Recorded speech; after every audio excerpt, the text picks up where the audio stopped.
what we do here is go back. Okay, let's see if this works. You never know, it might do.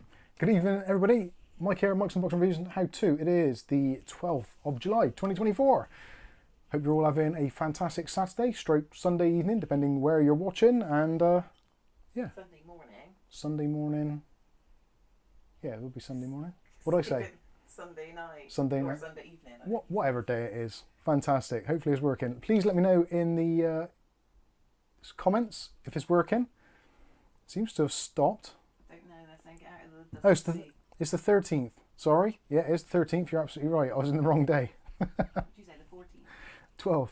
My watch says the 12th, I think. It's my dad's birthday yesterday. I can't see a bloody thing. Well, it does say the 12th. Stupid thing. Oh, of course, because we're a new month. I didn't put it forward. I hate manual watches.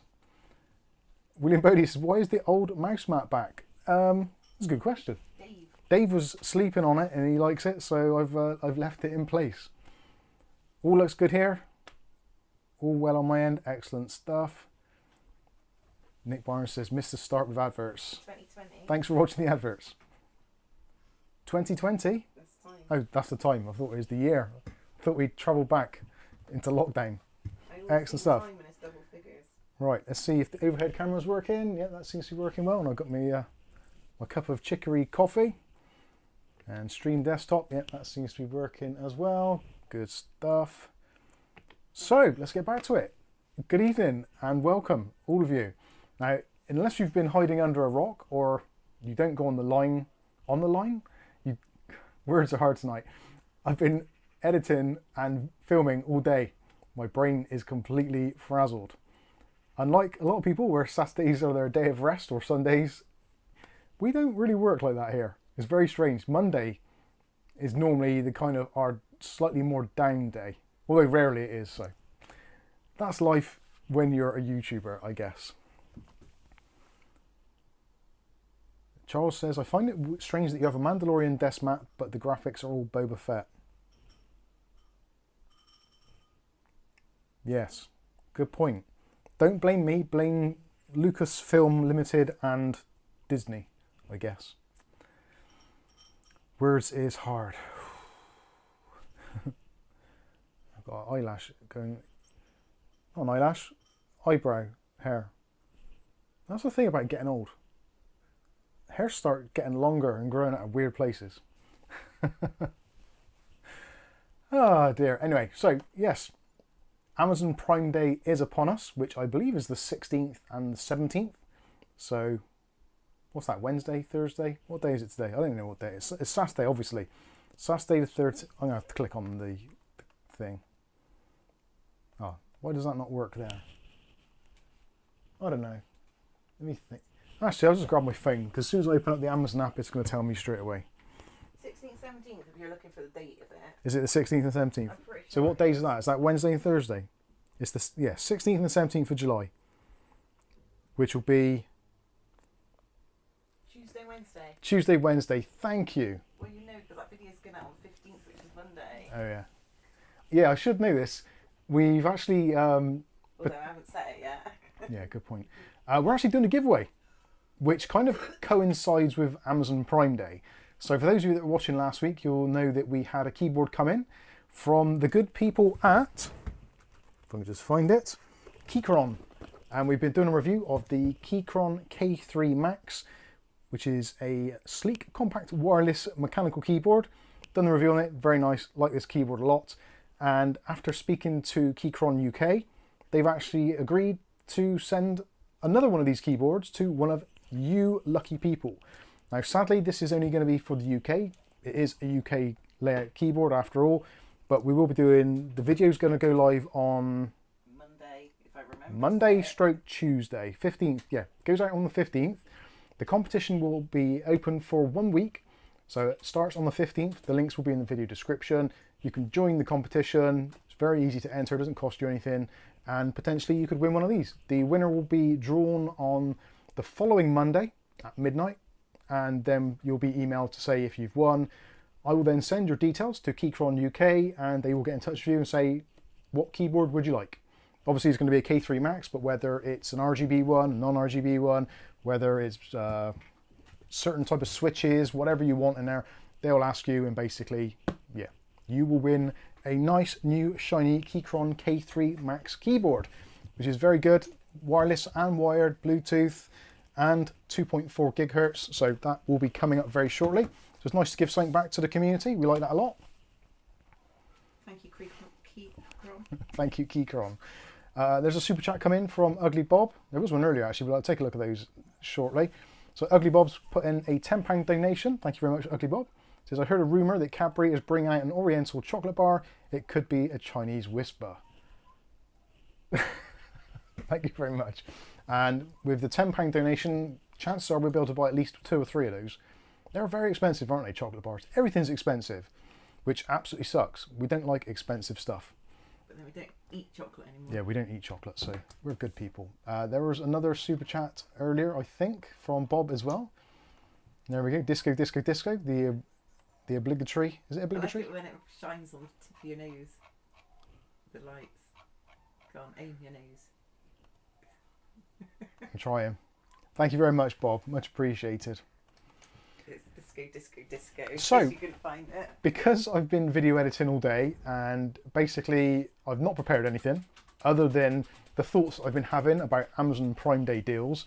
We're going to be talking about Amazon Prime Day deals, things to look out for, things that we're hoping for, things that might appear, things that might not appear, ways to actually check to see if you're actually getting a deal or whether or not it's a previously inflated prices.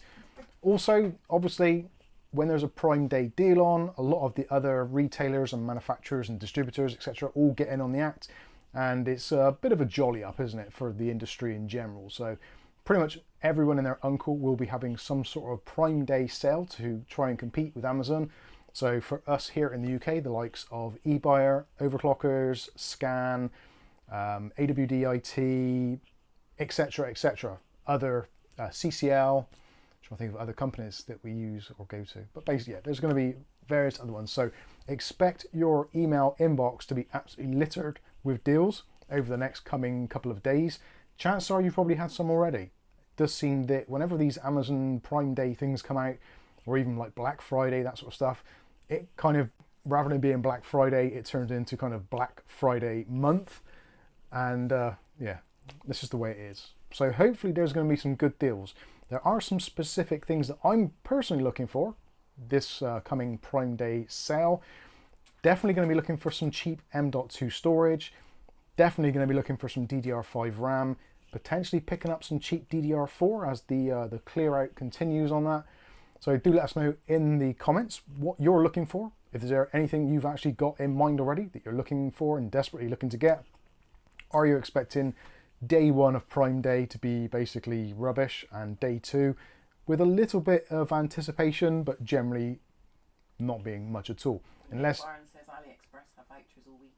yes, that is another AliExpress. They've been basically in on it as well, and there were vouchers that expired today already. So I was actually, well, I've actually got some things in my box already. Not my box, my basket even. Got some things in my basket ready to pounce. There's some ASRock B550 Pro 4 motherboards actually going very cheap on AliExpress at the moment, around about £60 plus taxes, which if you're looking for a cheap B550 motherboard, definitely worth a look. They are used ones, but they come with the IO Shield accessories and all that kind of stuff. So for £60 plus taxes, not bad. Most B550 boards in the ATX format are generally around about the £100 plus mark. So potentially a little bit of a save in there. Also, they've got some Ryzen 5 5600s going for about the same sort of money, about £60 over on AliExpress at the moment. So again, £60 plus your taxes. So that's going to take it up to probably about £72, £73. So £73 for a Ryzen 5 5600 and a cheap B550 Pro 4 motherboard from ASRock. Nice little combo for around about 140, 150 quid all in. So potentially something that you guys may be interested in, and certainly considerably cheaper than what you'd get from Amazon Prime Day deals, which is unfortunate, but yeah, that is the way things are. We do, as most of you are aware already, have a section in our Discord, which is for bargains, and also there is a separate section for chatting about bargains. So if you want to head over to the Discord, I've just put the link in the video description and also in the chat. So if you want to head over there, you're more than welcome to. It's free to join. You can post deals to your heart's content. I should say, in full disclosure, the deals that are posted both on our Discord and also in the video descriptions can and are likely affiliated links. Therefore, we will earn a very small commission on purchases made. And hell, if it's from CCL or Scan, basically don't bother, because we get like 5p a month. It's ridiculous. But for the other ones, it's a little bit better and it does help out the channel. So if you want to buy anything, please do consider using our affiliated links for Amazon across the world. And also you can check out other things as well, such as mouse mats, not this particular one, but other mouse mats from Technically Stable. There's other ways you can help out the channel. Buy yourself a Q-Link if you wish to. Still got mine. Kath's got hers on as well. Yeah, there's lots of ways you can help out the channel if you feel the need to. That feels uncomfortable now. Thank you very much for the super chat, whoever that was. I'm going to have to scroll down through the chat and find out who it was. There we go. So, which one was it? I can't even tell what it is. Is that just gone nuts? So, there's, oh, there's super stickers, isn't it? Sorry, my mistake. So, Jason Woods has been a member for 4 months. Thank you very much, Jason. It says party, party, party. I don't think there's going to be much of a party until it's Prime Day, but that will be nice. Also, Rasher as well sent in a super sticker thing. It says Europe. That must be an Ireland thing, or Irish thing. I'm not too sure what that is. And Welly Bob also, bless his heart, says it's coming home. Funny enough, Kath and myself were having this conversation before we started the stream. So for those of you that don't know, there is currently on the European Cup Championships by UEFA, of which England, by some weird stroke of fate or luck or fixing, have managed to get to the finals. So tomorrow evening at 8 o'clock UK time, there will be the finals of the UEFA European Cup Championships. England versus Spain. I honestly don't know how to think or what I think about that. Spain are an absolutely phenomenal team. Clearly, they've got to the finals. But so have England. And I'm not too sure how. It's been very strange. Being an English person and having England as your national team is very much a very roller coaster like ride. You never really know what you're going to get. Sometimes you can get brilliance, sometimes you can get mediocrity, and other times you can just get completely disillusioned and disheartened and destroyed. You never know what you're going to get. It's a very, very weird team to support or to have as your national team. Anyone else who is watching from England, you'll know exactly what I'm talking about. It's been a very weird time for England as a football team. But they are doing very well. And they've got to the finals. So I don't suppose it really matters how you get there, as long as you get there. And if by some weird change of events we actually win it, that will be quite impressive. But I used to always have a thing. I never watched England games because whenever I watched a game, they'd lose. And so far, up to now, I've not watched a single England game. And we've got through to the final.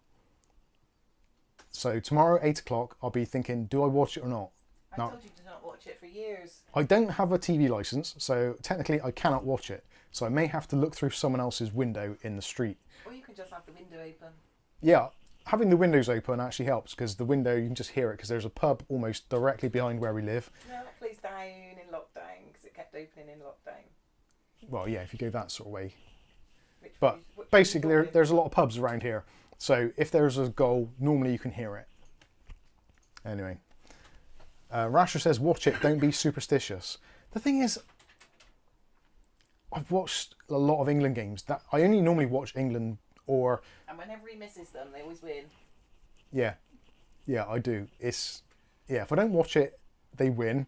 If I watch it, it's normally nail-biting to the very end and then a loss.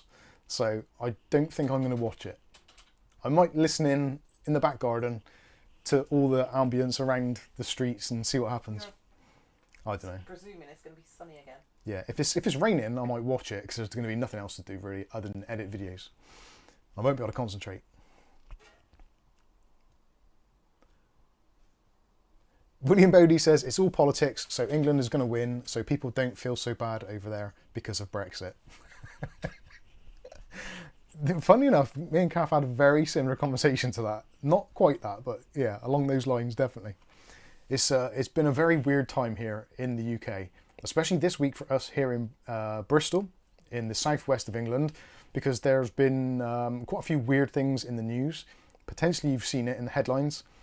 There was, yeah, without being too graphic, there was a man caught in a very famous area in the woods with two suitcases full of things that, well, basically you shouldn't put in a suitcase. Normally they live in tracksuits and stuff, clothing. It's a very weird time. Anyway, there we go. Let's get it over. So hopefully there is... Heard of that over there? William Bodie has heard about it. Yeah, a murder. There's a murder. It's a murder, I tell you. Yes, there was yeah, body parts found in two suitcases. I don't know why I'm even partly smiling. It just seems like such a bizarre story. But yeah, it's the world's gone mad. It really has.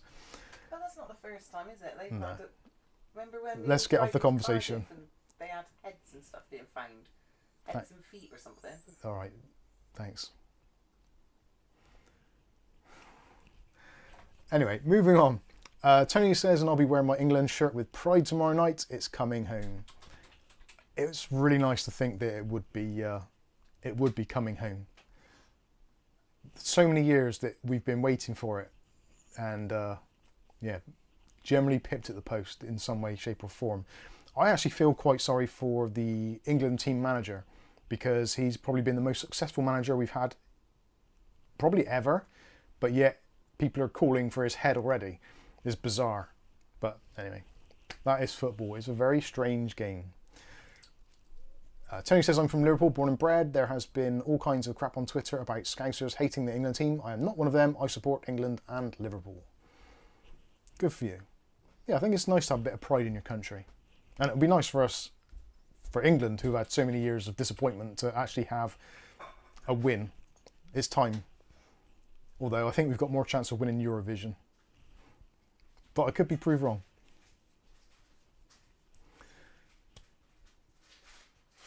John David Sullivan says, I hope it comes home, but it's Spain. Yeah, Spain are a particularly good team. Mark Berry says, no one talks about Brexit like it's the white elephant in the room. Nobody talks about Brexit because it basically didn't happen. They did bits of it.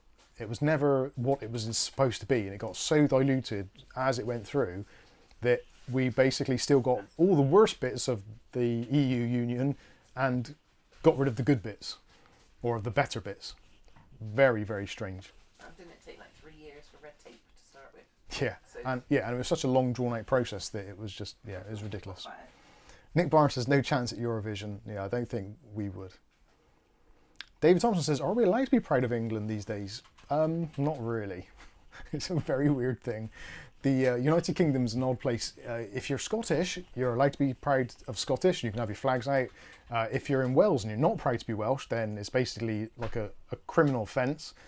But yeah, for England, it's a very weird thing to show any pride in the country. Very odd, very odd. Oh dear. Anyway.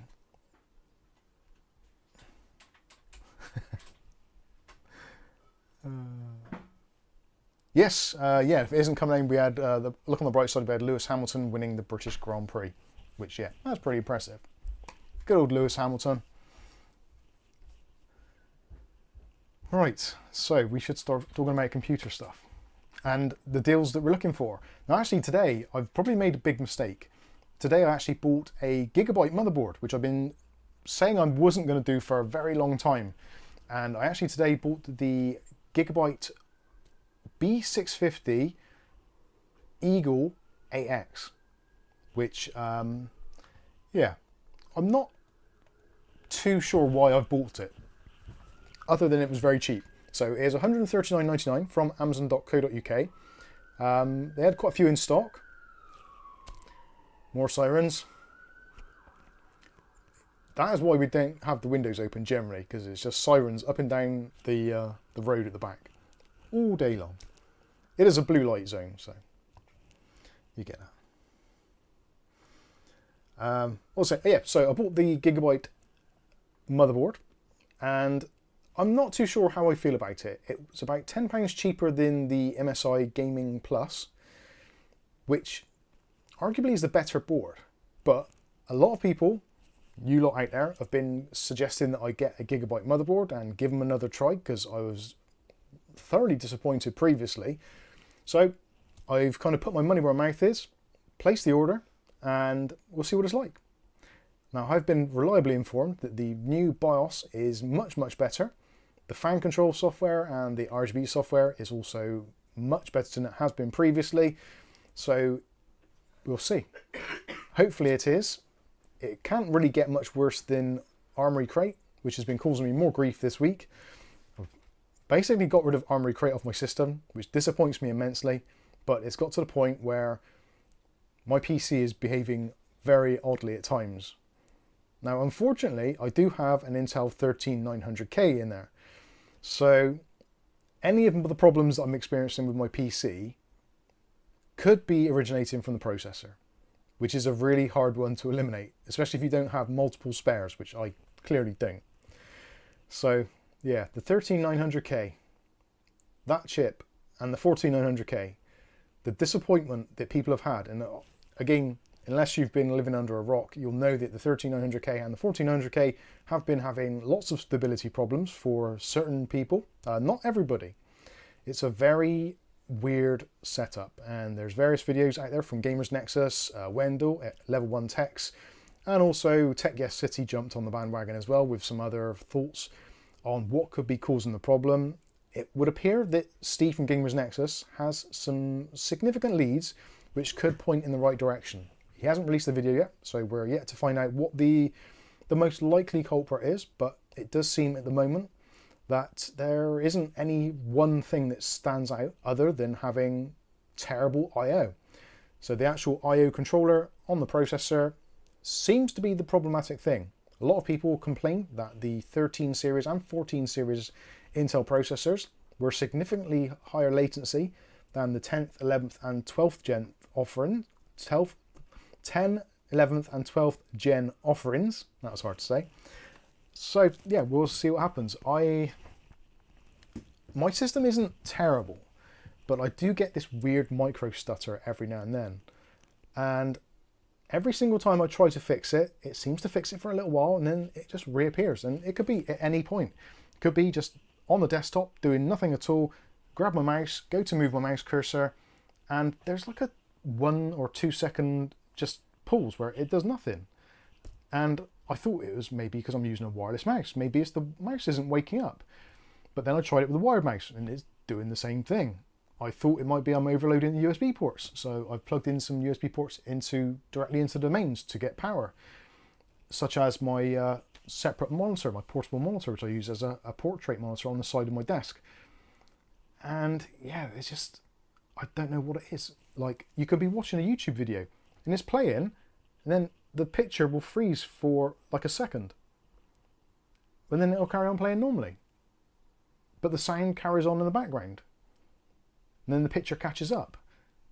It's almost like you're on Wi-Fi, but I'm not, I'm on a wired connection. And none of the other PCs seem to be exhibiting the same problem. So I think Intel are in a lot of trouble. Genuinely do. They were stuck on a specific node process for a long, long time. They then moved a little bit further up the line, and it's not been great since then. And I don't know what it is. The 13500 I had was great. Absolutely brilliant. No issues at all. But it seems the 13900K, specifically for me, has been a little bit problematic. When it's running, it runs really well. But those odd little stutters every now and then. And you can never tell when it's going to be. Sometimes I can play a game for an hour or so and don't get it at all, not once. I can edit a video all the way through and it won't happen. Then I can edit a video and it'll happen 3 times on bounce. There's no real telling what's going on. It's very odd stuff. Rick says the Gigabyte Eagle B550AX has been given the thumbs up by many for its price and performance. Yeah, I don't think it's too bad. I don't think it's too bad. Someone was saying there, who was that? Chris Hartford says, I had stutters and bit the bullet for a clean Windows install and that solved it. Now that's the weird thing. I have done that. I've done a clean install, but then it reappeared short. Well, I'm not too sure the time frame, but it did reappear. And it's weird. It can sometimes it won't do it for a long time, or so long that I kind of forget about it. Then all of a sudden it'll do it. And I'm talking like days or weeks. It will not do it. But then all of a sudden it will. So it's really hard as a sort of technician, so to speak, to try and diagnose a problem. If it was happening all the time, like crashing every day, you'd be like, well, okay, this is something I can work with. But when you're getting like a random error, which happens so spontaneously, it's really hard to track it down. I'm still not 100% sure that it isn't to do with USB. And if I unplug my USB portrait monitor, which I did for a couple of days, I didn't notice it happen at all then. So potentially it's something to do with the USB I/O, which again, the I/O is controlled by the processor. So yeah, it's a very strange turn of events. And also because there's almost continual BIOS updates for the motherboard at the moment, you get some settings dialed in which you think are okay, then there's a BIOS update, and then you've got to go through and do some settings again, and then has the BIOS update changed something so you don't need to make certain changes to the BIOS? It's a real mess. It really is. Welly Bob, have you tried to lower the RAM speed and reduce the core clocks on the Intel? I haven't for any extended periods.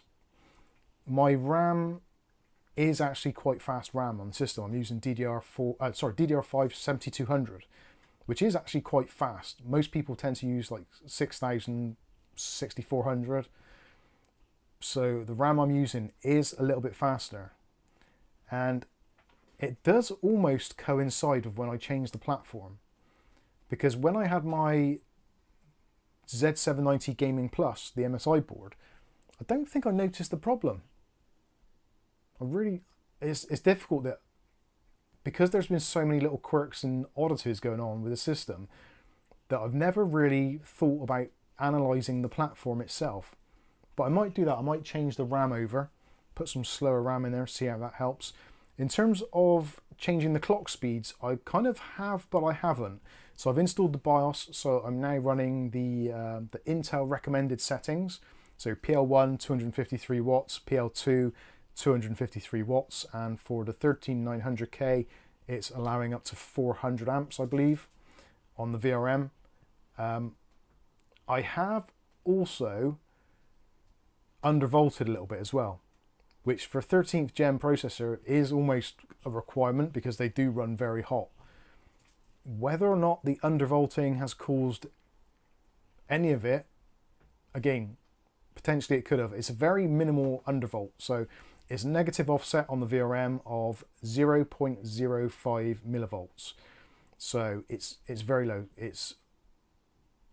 I'm trying to work out what that is. That's yeah, half of 0.1 millivolts. So it's a very, very low number. So yeah, I don't know. It's very weird. Skystalker says, I have to say AMD, despite all the trials and tribulations, makes a consistently better product than Intel these days, in my honest opinion. What is it, Candy? I think, to be honest with you, Intel have had a very good run up until the 13th and 14th gen. Prior to that, Intel stuff was basically rock solid.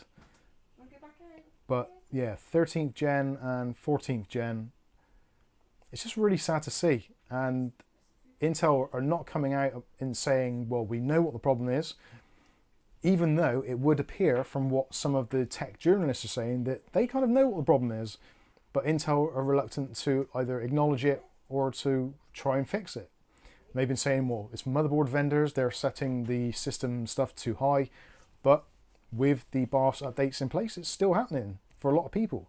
And for those that didn't watch Wendell's video or Steve's, there has been server companies which are running essentially stock motherboards. So they're using W680 motherboards, which are basically running at low speeds anyway. It's not an overclocking board, and being a server board, it's got high quality components on. And in some instances, they're seeing 50% of all installed computers having problems. That's wild. Absolutely wild numbers. If you had a car which you sold and 50% of them were failing, you'd probably be bankrupt. Or Tesla. Moving on. Michael K says, any good Prime deals? Well, Prime Day hasn't started yet. It's coming next week. Already there's things like the Aero Mesh routers, and obviously every single time there's a sale on, all of Amazon's own brand security cameras and tablets are always on sale, and also Fire TV sticks, that sort of stuff. They're generally always on sale. They're almost like DFS here in the UK. So yeah, the Intel thing is the Intel thing is very problematic. It's not a deal breaker because the system still works and it doesn't crash. My system is, I nearly said never. I don't think my system has crashed ever. I'm trying to think if I've seen a blue screen and if I can remember it. If it has happened, I don't recall it. So in terms of stability, it's been great. And when we do get these little micro stutters, it's not like it kicks the game out or it closes down Adobe Premiere or it closes Chrome windows or anything. It doesn't do any of that. It's just like, it's like a bottleneck. It's almost like a burp, which makes me think that when TechS City was talking about the I/O controller being the problem, I think that is probably the issue. It's either going to be a USB controller or system bus controller. I don't think it's going to be the actual processor itself, or the processors, the cores, the E-cores, performance cores, whichever it is. I don't think it's going to be any of those. But anyway, we'll see. Thanos asks what the weather is like over here. Thanos, what is the weather like? It's not great, to be honest with you. It's pretty cold. Although saying that, I've got the window open. We had quite a nice day. 22 degrees in here at the moment, ambient temperature with the windows open, and the humidity is 54%. And the sun is just setting, so it is going to start dropping off temperature-wise. We haven't had any days this week, I don't think, where it's been over 20 degrees outside. I don't think we have this year, have we? Very few this year. We've had one or two nice days, but yeah, summer's taking its time to make an appearance. Well, spring's making taking the time to do it. I think we'll have to, actually, I'm going to get my jacket on and I'll put the lights on. And I'm going to have a drink as well. Shut the window, eh, Mabes?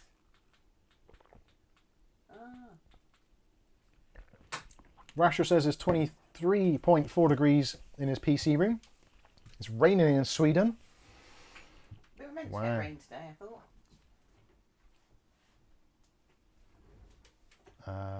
Right, let's have a look through. I should say, well, hello to everybody who's watching, by the way. I haven't mentioned that yet, but let's see if I can see participants. I can see that. So, hello to Tough Enough, Dulkmans, Firestorm, Ira Wolfman, Joe G, Mark Berry, Matthew Day, Michael K, Nick Barnes, Pete Unwin, Rasher, Nick H,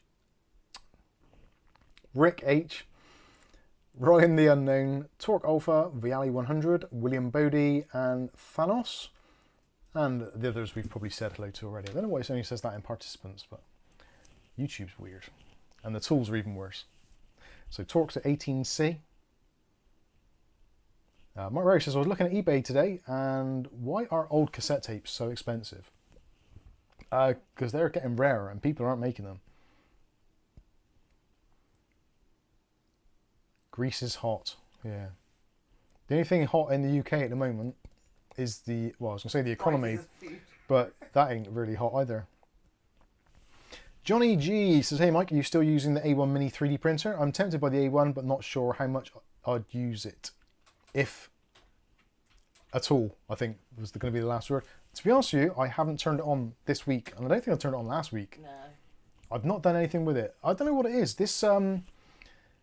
This week has just been a blur again, hasn't it? I can't even think what we, well, we do a video every single day. So Monday, Tuesday, Wednesday, Thursday, Friday are video filming days. Normally that starts, well, I'll take you through the process. I wake up in the morning, I grab my phone, go to the YouTube comments, answer any ones which are easy. I don't sing that song anymore. Yeah. After that, get up, have a shower, shave, whatever, and then come downstairs, make a drink, do my morning stuff. So cup of lemon water, cup of tea, coffee, but coffee alternatives.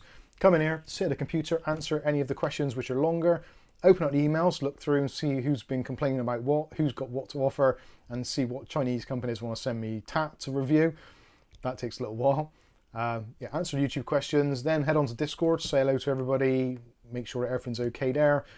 Then round about midday, vacuum the house and the desk to make sure it's all nice and clean for filming, get the camera set up, get all this set up, grab whatever product it is I'm reviewing next, or get the PC set up for streaming, and basically make a video. Normally I would probably do a couple of hours research as well prior to that, possibly the night before as well, then do like a little bit of a refresher. I've also got my notes on the wall which I wrote on a whiteboard, which normally gets stuck in front of the camera there, so as I'm going through the video I can quickly look down at my notes. If there's anything that I haven't mentioned, I can do that. Normally doing all that and then filming it and editing it normally takes me up to about 3 to 4 o'clock in the afternoon. Yellow sticker time. Then it's yellow sticker time, down to the Co-op, Sainsbury's, whatever, local shops, grab something to eat, cook tea, dinner, whatever you want to call it. That takes you up to probably about 5 o'clock-ish, maybe slightly after. Then it's basically rinse and repeat. Upload the video, do the thumbnails, do the tags, answer questions, go onto Discord, help out there. Watch film. YouTube stuff. Probably watch a film while I'm having my dinner. That sometimes makes me stretch things out, but you got to have a break, haven't you? I do anyway. Otherwise I'd just go completely insane. And then basically it's research the next day's video until I go to bed. Possibly play some games just to kind of unwind a little bit. That is basically it. And I do that kind of 6 days a week. Then on a Sunday I go to work in the shop locally, and I come home and do all the stuff I'd do in a normal day, but in much less time, and generally not vacuum either. Sunday is a day of not vacuuming. I vacuum every single day. And you lie back and sleep instead. So yeah, sometimes I sometimes I go out in the garden, just close my eyes and rest them for a little bit, You do it in that chair as and make well. animal noises. And also, So yeah, the A1 Mini, I really need to, well, there's not been anything like a project which has come up which has been like, oh right, that's perfect, I can 3D print something. So I've done all the usual stuff. I've done some of the brackets, anti-sag brackets for graphics cards. I've done ones with the Mikesunboxing logo or writing on them as well, which is kind of nice. I still need to learn a lot about it, and trying to find the time in the day to actually sit down and basically use the software or to find stuff. It's just, there's not enough hours in the day. There really isn't. Thanos, Mike, are you going to go anywhere this summer? No, extremely unlikely. I very rarely, I was joking to someone about this recently, but there's probably a good, I would say it's probably a mile. If you say a mile radius from the house, I don't think I've left that 1 mile radius for months, years possibly. Last time we left was walking to my mum's or to Kath's mum's. That's probably about the furthest I go outside of that. Other than that, went to a funeral last year, so that took us out. down in Weston. So that's probably the furthest I've been in 3 years, 4 years, 5 years, maybe more. What year is it? It's about 4 now, isn't it? Yeah, no, it probably is actually. That is probably the furthest we've been in like 6, 7 years, easily. And that's like 20 miles away. It's ridiculous. We don't go anywhere. Johnny Jesus ankle tag. To be honest with you, like when they talk about these 15-minute cities and the green stuff of like pay per mile for driving, it would suit me down to the ground because we don't drive anywhere and we don't go anywhere. But we can, that's the difference. But we have the option to if we want to. That's the difference. Yes. Not that we want to.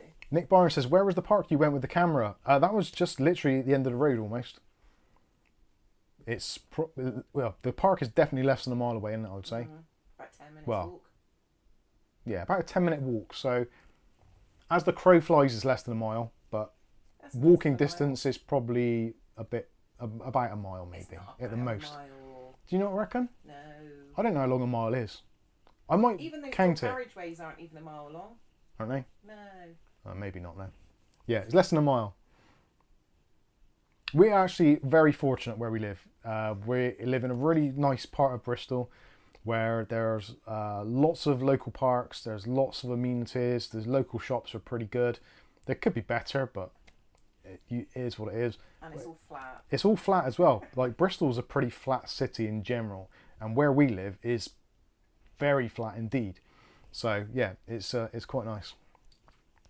Blake Ancliffe says, damn, I do about 90 to 120 miles a day, Monday to Friday. We used to. When I worked in Cardiff, we were doing like 50 miles. Well, we used to give someone a lift home as well, which was out of our way by a good few miles. So yeah, we'd do 120 miles a day easy. And I got to the point where I realised it's a mugs game. It really is. There's no need for it. But we are going to go further this week, aren't we? Are we? We're going to Bath. Oh yeah. We might be going to Bath next week. Great. Another shithole. Right, let's have a look through. Captain White says, have you tried Fusion 360? There's a free license for hobbyists. To be honest with you, I've looked at probably about 5 to 10 different pieces of software. I've like watched YouTube videos and people saying which ones are like easy to use and what have you. The thing is, I don't actually know what I want to make.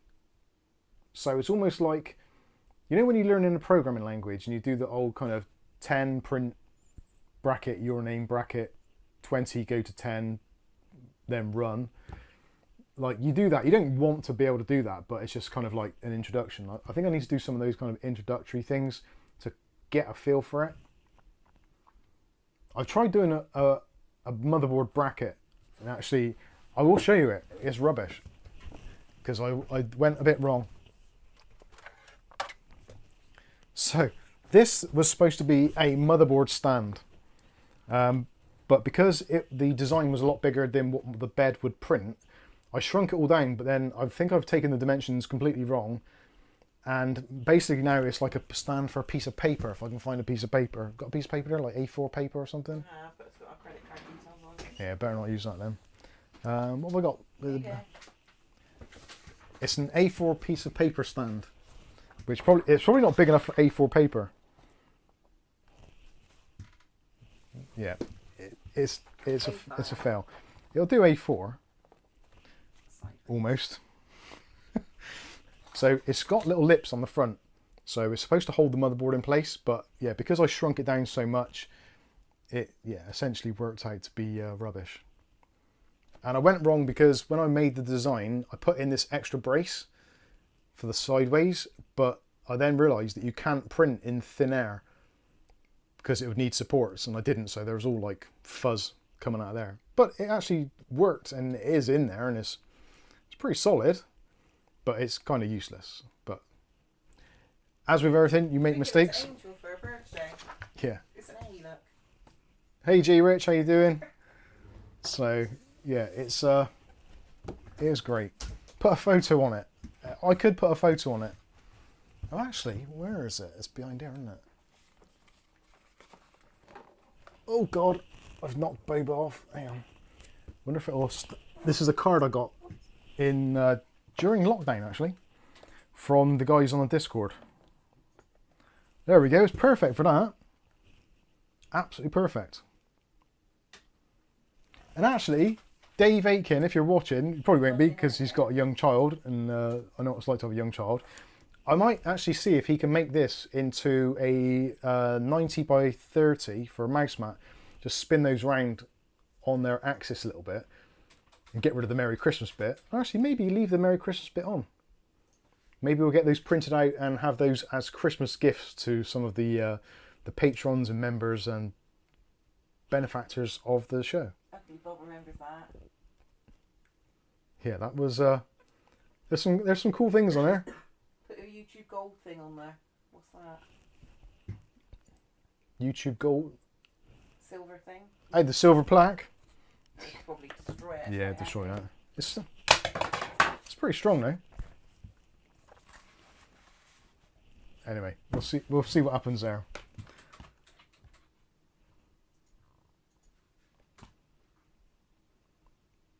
Johnny G says, well, that's decided it. I guess I will get that 3D printer. And to be honest with you, it's one of those things. It's a very nice little handy tool, but it's you need somewhere to put it. Like, I've got it just in the front room on top of a table, which is fine at the moment, but it needs somewhere to live, really. And,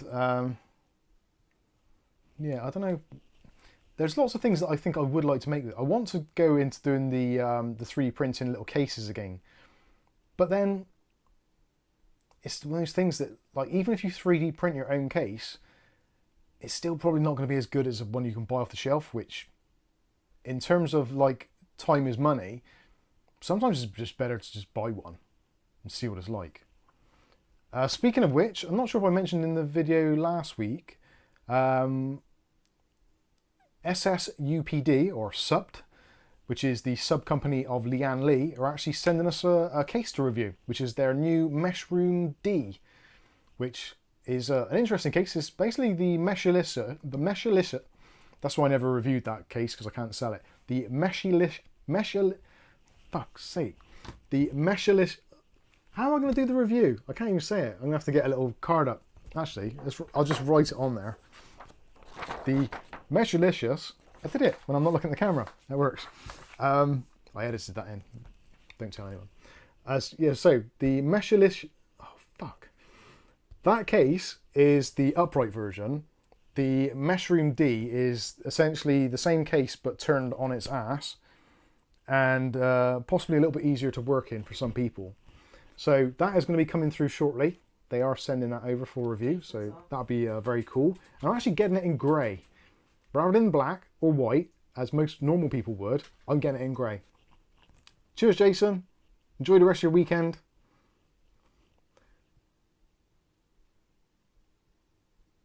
Rasher says, having a pint of O'Hara's India Pale Ale, hazy IPA, quite nice.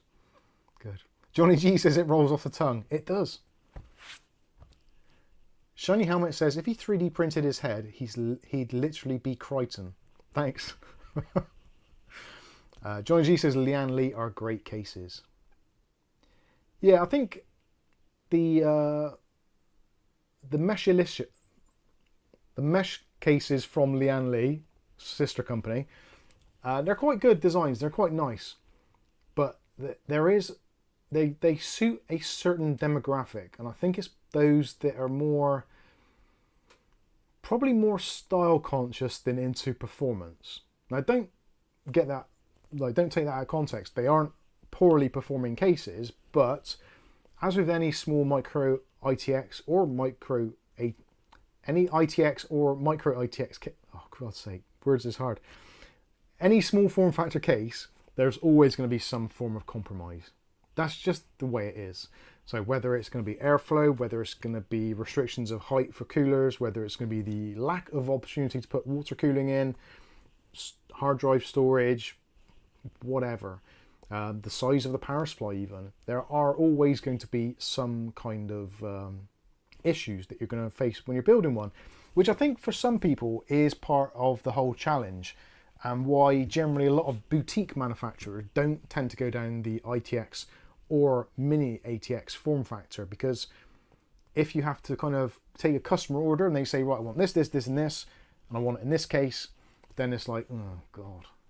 But I think for kind of professionals, or if you're having it on display somewhere, you can kind of make it work, as long as you're not going to be using it for like 3D rendering or something stupid like that. Johnny G says, what's the name of that case again, Mike? The case is called the Meshroom D. There's also the Meshroom S, which I think is taken over from the Meshalissa. The Meshalissa, that case that I can't say. Why can't I? Cinnamon either. Cinnamon I struggle with, but I did cinnamon. Meshalicious.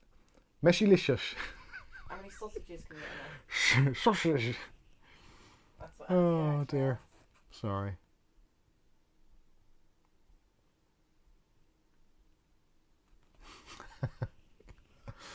Oh, dear Lord. Bring back beige, says Matthew Day. I know. Andy Archer says, how many sausages can you fit in the case? We'll see.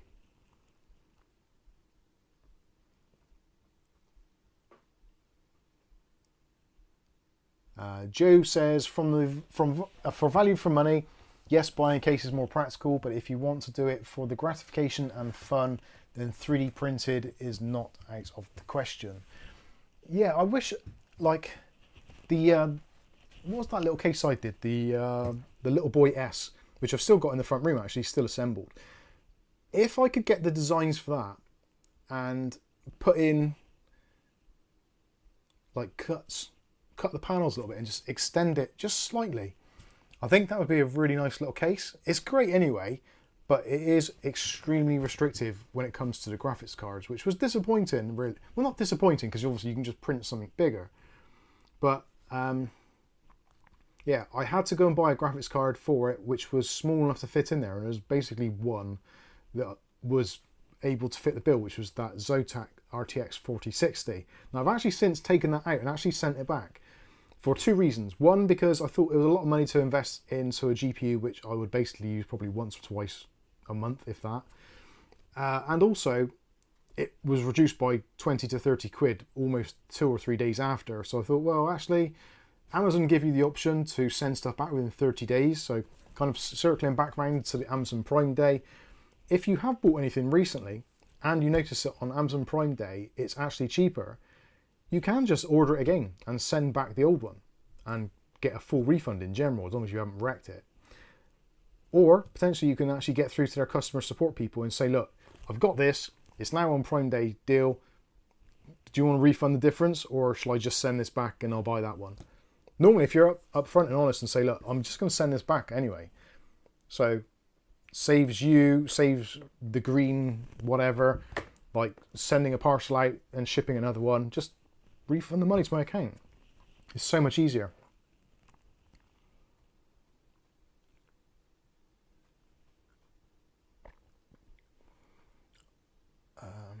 Captain White says, I'm currently looking out for a new case for my next build, and given the number of cases available, I'm still struggling to get something to fulfill all of my requirements.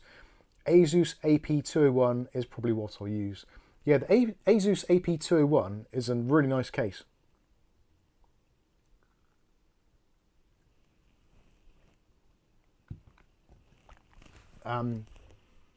There's also a new Asus, I think it's the AP, is it the 301 or 501? The ATX size one. That looks really nice as well.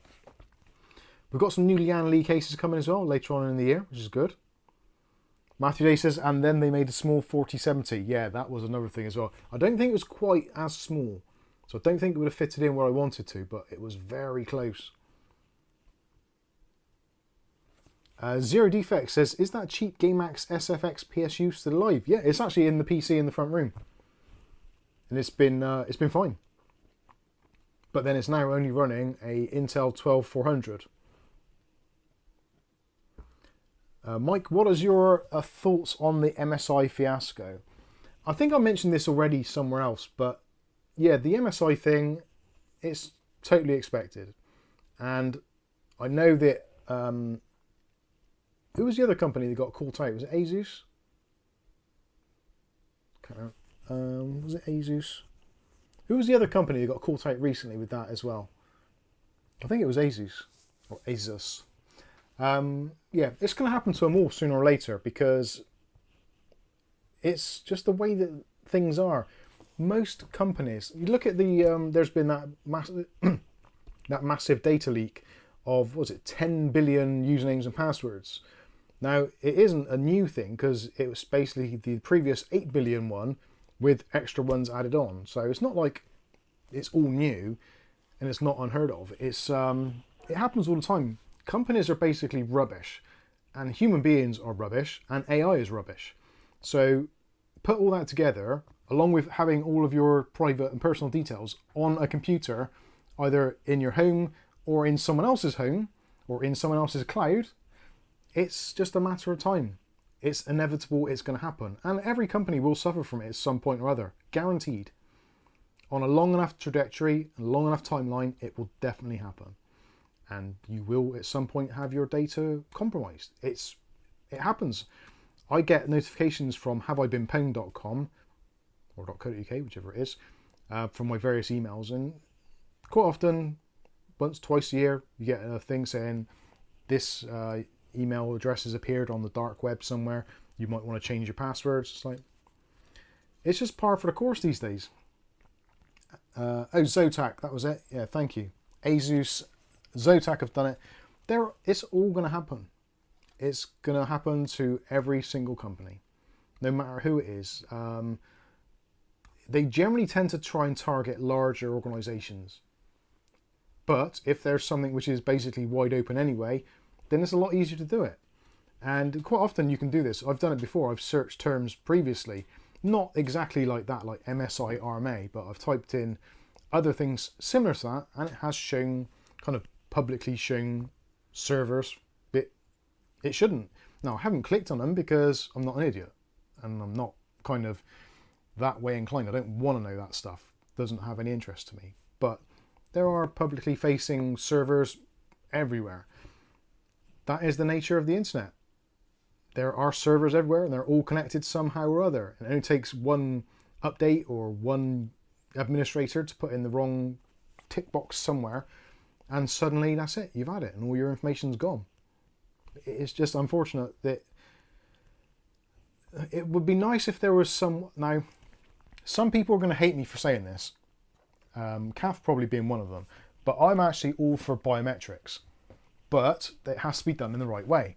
So if it gets to the point where there's so much password divulsion, or whatever the word is, that it's just getting to a point where passwords are getting cracked. And with, of course, with AI being able to do things much, much quicker than human beings, it's not long before the AI gold rush makes it so that passwords are being cracked on a kind of daily basis, which might be why they're trying to push us into a digital ID, which may be associated with a retina scan, a fingerprint, I don't know, whatever else. So I personally would prefer it so that every time I logged onto any site anywhere, it was a thumbprint. That would be great. But obviously at some point, your thumbprints are going to be... The thumbprint is going to be falsified, confused, I don't know, whatever. Work on a phone very well. You've always seen these things in films where there's been like a James Bond type character or some sort of science fiction movie, and they've basically chopped someone's eyeball out or chopped off their finger so they can gain access to something or to gain a fingerprint. It's that kind of sci-fi stuff. So obviously the thought is out there. It's out there in the ether. So it's only a matter of time before someone actually takes advantage of it. And no doubt somebody has done somewhere at some point already. It's not a widespread thing. But I think it will happen. CNC295 says, thanks for doing this live stream, Mike's Unboxing. No problem. Ryan the Unknown says, too much privacy intrusion from the government. Well, that's the thing. It's like everything you do, if you go onto Google, they want an ID, they want a username, they want a password, they want some form of details. And obviously, you can fudge that stuff. Things with like two-factor authentication, that makes it a little bit harder. But it doesn't it? Because they still took my Steam account when I had that on. Yeah, none of it is infallible. And also the two-factor authentication, if you have a session token stolen from your PC, they don't need it anyway. So it's kind of like layers of security you don't need. They could change my email address, sweet as nut, but to try and get your own account back or even change your own email address is a pain in the ass. Yeah. It's very odd. Like I said, personally, I would love to have a fingerprint scanner on every single keyboard. For me, that would be perfect, because I hate using passwords. I hate using pins. So if it got to the point where I just press my thumb in the corner of a keyboard to access a website or to sign in anywhere, I would actually genuinely be happy with that, because it's going to be pretty difficult for someone to get my thumb unless they chop my hand off. Yeah, so how would you get my thumbprint? Because you use all my accounts. Well, the thing, you wouldn't, would you? You'd have your own accounts then. But yeah, shared accounts would obviously be problematic to some extent. But I think that's what I would kind of like. I used to like it with my Xiaomi Mi phone, because when I used to use it, it didn't have Face ID or anything, and you just use your fingerprint on the back, on the fingerprint sensor. and it worked really well. iPhone didn't, though, did it? No, the iPhone fingerprint sensor was rubbish. Got better as they went on. Face ID is quite good, but not for everybody in the world. Not when I smile, it never recognises me. Kath smiles and it's like, who the fuck is that? Weird. Never seen that before. Rick let me in, I was smiling.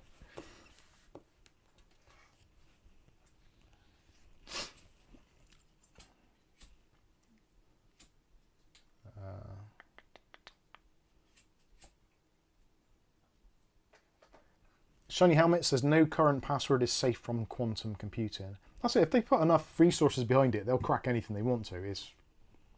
That is the way it is.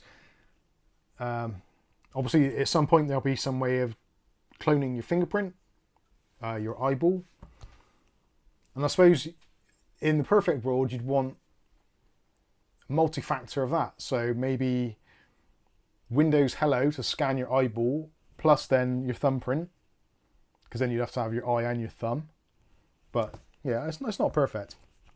I think as well, it's getting worse and worse because of now they're trying to, like, you go to a supermarket and pretty much every supermarket nowadays, especially anyone which is a reasonably sized chain, it's essentially like card payments. And you see it all the time. I see it in the shop. You get parents come in and they kind of give their kid their card and they're like, oh, just tap that. And bad parenting. I immediately think to myself, like, where is this leading? Because it's so easy to do. And I know cash can be stolen, can be forged. So you can tap in your card. We see it all the time as well. Because the shop we work in is in our area, like the high street where I work has probably been there for 100 years plus. And all of the infrastructure, the cabling is all like the old copper wires and stuff. So every now and then the internet goes down. And when it does, you can't process your payments. And we've seen this in the news the last couple of days, and it happens every now and then that a certain place like Santander or HSBC or whatever, they're unable to process your payments for a few hours or a day or whatever it might be, which is really inconvenient. So I think if we start relying too much on the digital side of things, I think it's problematic in a lot of ways, because if we rely upon it when it doesn't work, you are royally screwed. So I would suggest to anybody, if you do use digital payments, that's fine, you do you, but if you can, try and use cash, or at least keep cash on you as well as a backup. And also for smaller shops, if you go into like smaller retailers, they get charged an absolute fortune for these card machines for processing. So if you can stick a bit of cash in the till, and they add that on the price, it's much better. And yeah, we all pay a little bit more because retailers, obviously, they have to pay for all of this, all these transactions, and they're not going to just take it on the chin. They just add it onto the price of the products. They factor in that stuff as part of retailing. So by using cash, in theory, you might be able to get things a little bit cheaper. And it's a little bit of a safeguard against anything going wrong. And of course, if you have your digital identity taken, you don't have access to your money anymore. So using cash is quite good. Ira Wolfman says, I try and have cash as a backup, but my kids always find it.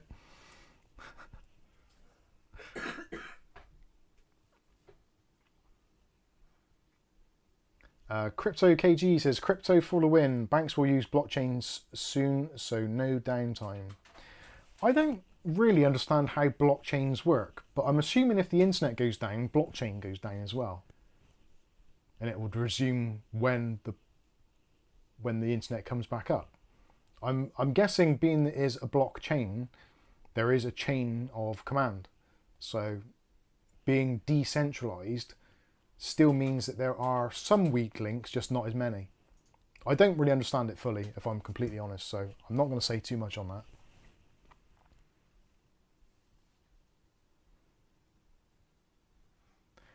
CNC295 says, a dude on one of the Discords I hang out on ordered a pre-built last summer from Amazon Prime Day. When it arrived, it had no video card in it. He unboxed it live on a Discord stream. Yeah, that is one way to do it, I suppose, isn't it? To video it. I try and do that where I can. If I buy anything from AliExpress now, I'm going to try and use it in a stream, or at least make a video, just so I've got some evidence. Although saying that, it's one of those weird things, like if someone's like, video editing in AI makes it so that video evidence is going to be somewhat kind of nullified, because you can get AI to make things and do things, and you can edit a video to make something look like it isn't. Or put you somewhere where you're So not. yeah, you think of like all the AI trickery that can be done. Look at the technology in sci-fi movies. Look at what they can make you believe is actually on screen. It's not that far a jump, especially with modern processors and modern software, to be able to make very similar looking stuff. Aletta's in the house. A big hello to everyone. How you doing, Aletta? You healing up? O'Reilly says you cannot technically delete things in a blockchain. No, but can you Access it. can you access it? If a significant portion of the internet went down, would you still be able to access your blockchain? I'm guessing not. You wouldn't be able to change anything, and you wouldn't be able to modify anything. But obviously that works two ways. If you can't modify anything, you can't change anything, you can't change payments, but you can't make payments. I don't know enough about it. Right, Ireorphan says, yeah, the outage does not affect the contents of the ledger on the blockchain. As soon as the internet is available again, the computer will check the integrity of its copy of the register. So yeah, it's basically the same as any digital payment. So if you don't have access to the internet, or the internet is unavailable for some reason, EMP, solar flares, whatever, electrical outage, then you're in the same position, aren't you? Rasher says, cash or card, there should always be both forms of payments. Yeah, I think that's the way.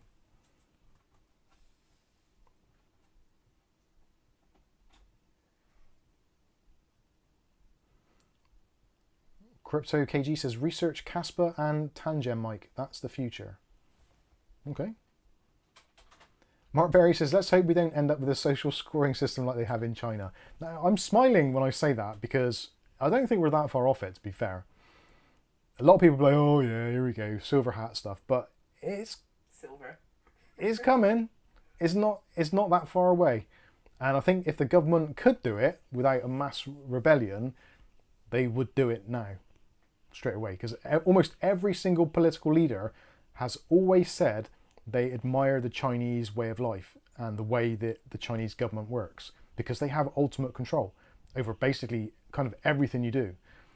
Unless you're in like one of the kind of mafia type gangs, in which case you do what you like.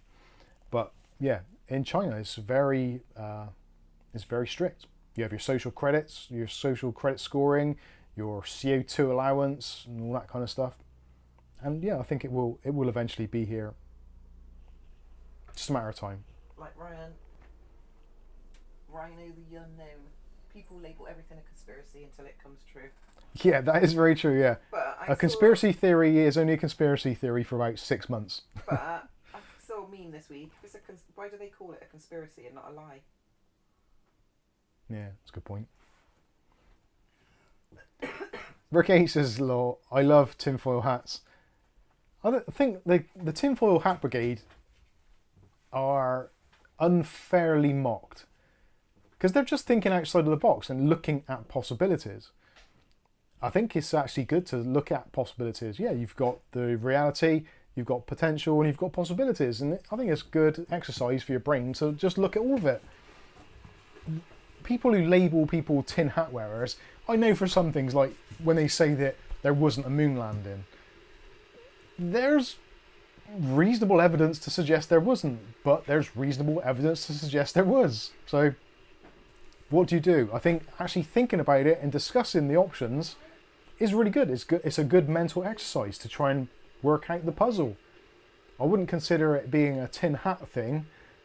It's just being inquisitive in questioning things. I've always been one of those people that questions things, so for me that is a natural state of mind. Alessa says, I think I have alien DNA. I always heal very quickly and I almost never get colds or flus. I think it's because you're a vampire. I don't think you're an alien, I think you're a vampire. An actual genuine vampire.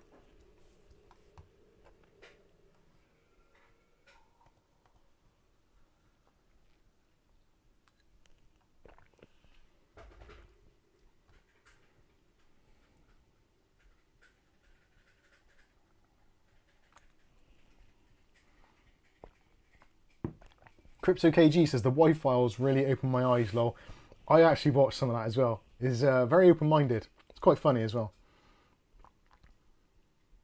CNC295 says, I wonder if Intel will put the 13900K and the 1400K on sale just to get rid of them. I don't know. Intel was a very weird company. They rarely like to admit that they're wrong, even when they clearly are. So I don't know how this is going to play out. I think the problem, or where we are at the moment, is we don't know what the problem is specifically, or at least it's not been publicly acknowledged what the problem is, or if there is a reasonable way to fix it. Now, if the reasonable way to fix it is to, in some way, shape or form, significantly reduce the processor's ability, I think that could be slightly problematic. And I think Intel would lose a lot of the kind of mind share, which is rapidly eroding anyway. So I think that is going to be a problem. It would be nice to see other YouTube channels that have got access to more hardware to see if there's significant or even similar problems with the 13700K, 600Ks and other SKUs lower down the line, or whether or not it's just the 13 or the 900 SKUs. But no one seems to be really mentioning any others. It's the 13900K and KS and the 14900K and KS. I don't hear anything mentioned of the 13900 or the 14900 non-K SKUs.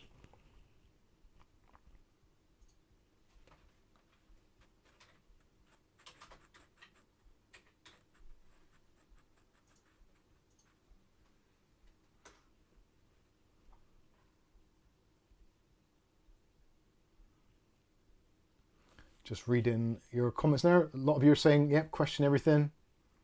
Rick H says, I really like information, learning and gathering on things. Yeah, I think it's a really interesting thing to do. Like I said, I'm a naturally inquisitive person anyway. If it's something which interests me.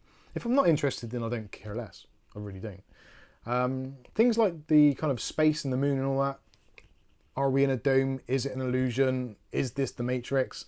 I don't know. And to be honest with you, to some extent, I don't really care.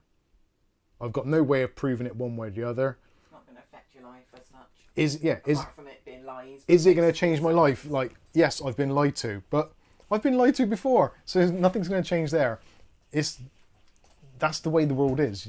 Very rarely do you get the truth from anything, unless you go on a long enough timeline. So yeah, I don't know. Workh says, question Mike, are all Intel and AMD processors made from the same die? No. No, they are definitely from different wafers. The kind of the principle behind it, the silicon part of it, is the same across the board. But the refinements and the lithography is different for each manufacturer. Ugly Bob says they're putting 5G in your toothpaste. Don't use toothpaste. Why are you using toothpaste? Oh my god. I use soap. For real. Crypto KG says, Mike, you need your own heckle fish. I got a calf. She's my heckle calf.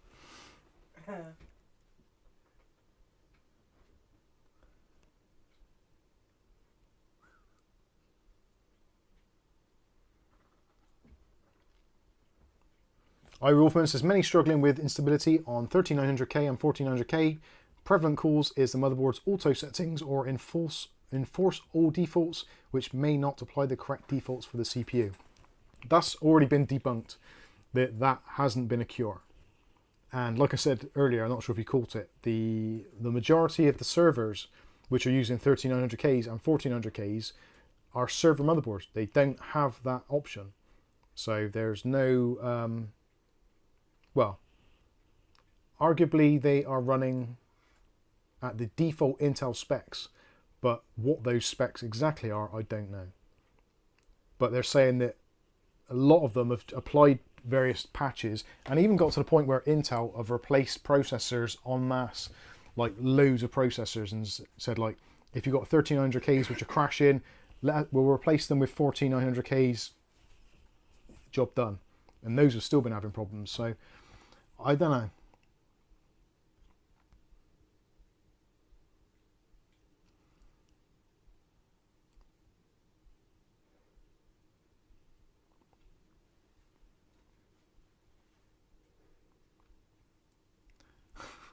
Sorry, just reading someone's having an ant invasion into their PC.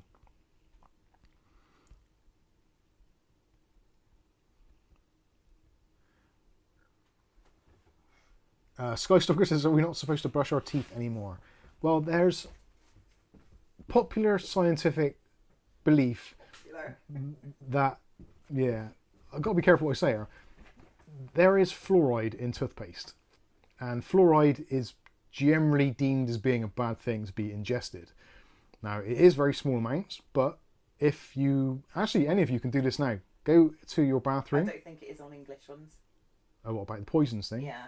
I think it is on most, let's just say consult a doctor, I'm sure it has. If you look on your toothpaste, there will be a warning on there, especially in the US, the poisons thing. It'll be a black If you dot swallow any, end. then you should seek medical assistance, because it's poisonous, basically. Fluoride is not good for you, and you should not ingest it, which you generally will do by using toothpaste. But you can buy fluoride free. Yeah, buy fluoride free. Or use soap. Charles Ballard says, I'm an American, I brush my teeth and see my dentist every 6 months. We see ours I smile at you all. Almost. Yeah, we see a dentist every day because our daughter is a dentist, kind of.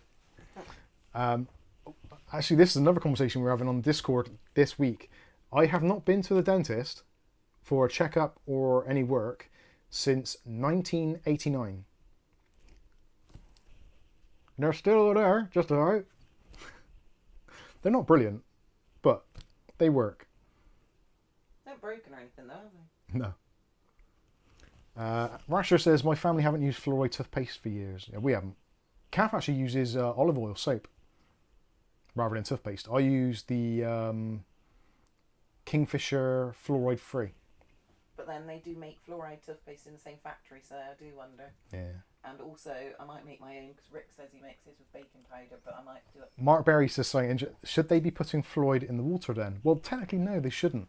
And there's a lot of regions where they haven't. I think Bristol and South Gloucestershire stopped putting fluoride in the water in the 80s, if they did at all. I don't think they've ever done it. They wouldn't stop. The Bronx 9 says, isn't fluoride in the water? It is, but it shouldn't be.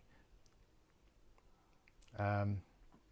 You do get naturally occurring fluoride as well. There is fluoride which is naturally occurring, which comes from rock sediment. So like Bath and stuff would have naturally occurring bath. Viali says, or aloe vera. I nearly said aloe vera. Aloe vera toothpaste is very good. Yeah, it's good. I like that. Baking soda or charcoal is the way. Ugly Bob says, see, you don't get this kind of advice on Gamers Nexus. No, you don't. But what conditioner was best? Yeah, we don't go into that. He's gonna do which conditioner is best. Which one stops your hair going grey? Oh, too late.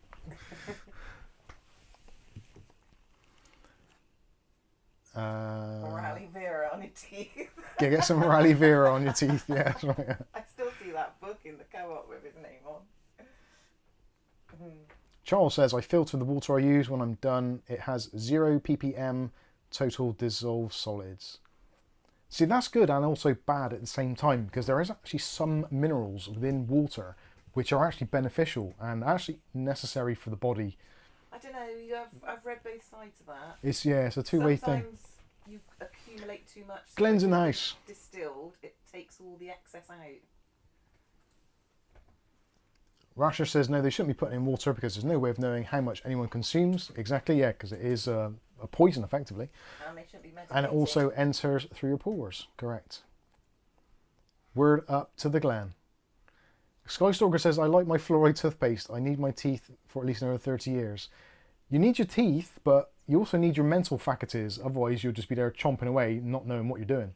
You'll be biting your fingers off. You'll have stumpy fingers like me. CNC295 says, I regret buying my 13700K. I think the 13700K is probably okay.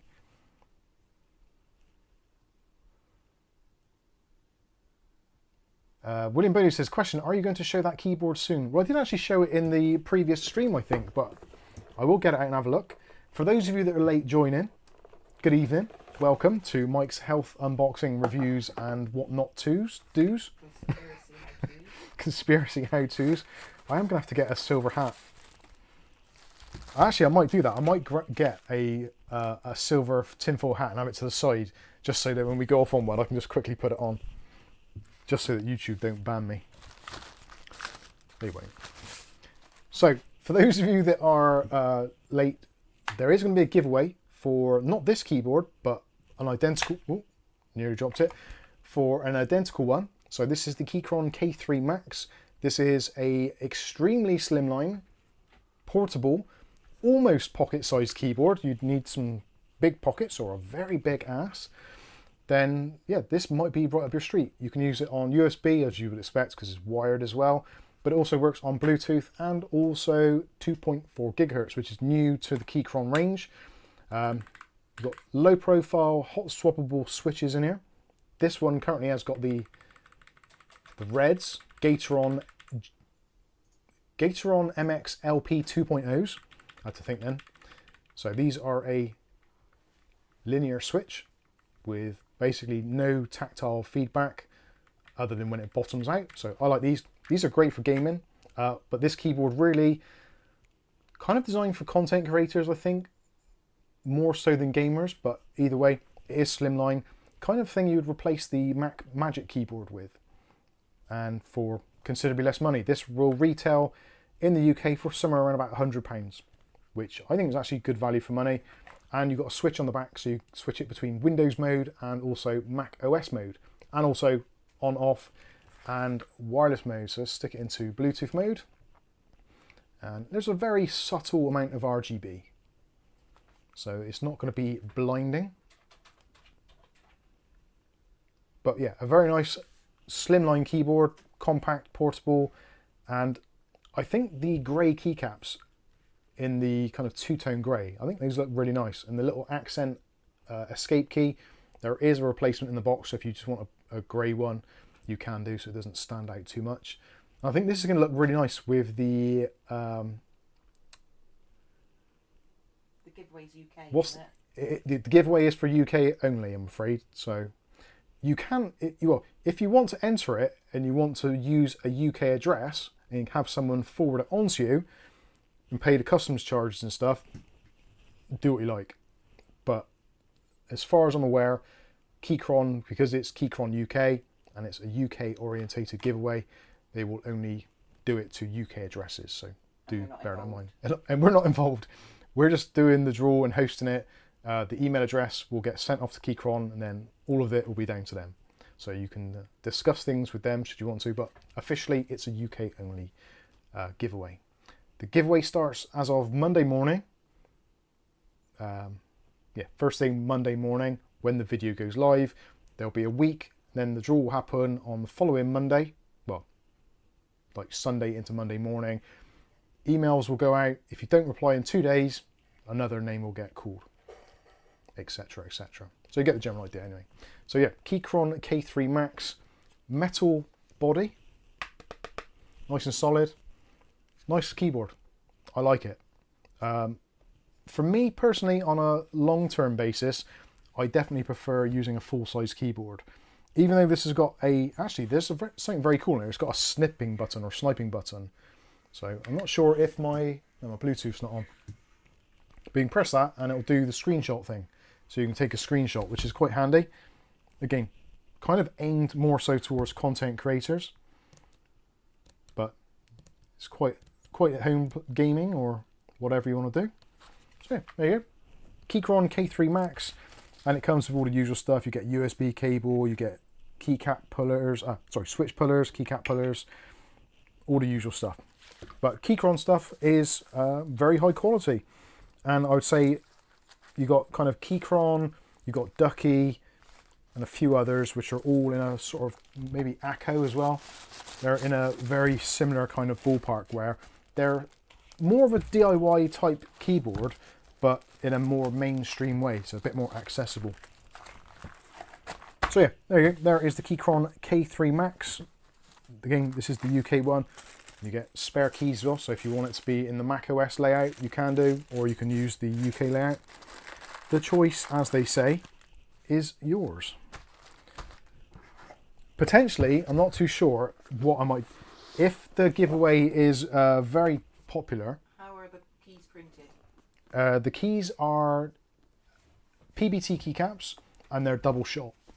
So it's... they're not shine through, which is the only thing which, again, I would have preferred for these to be shine through keycaps, but they're not.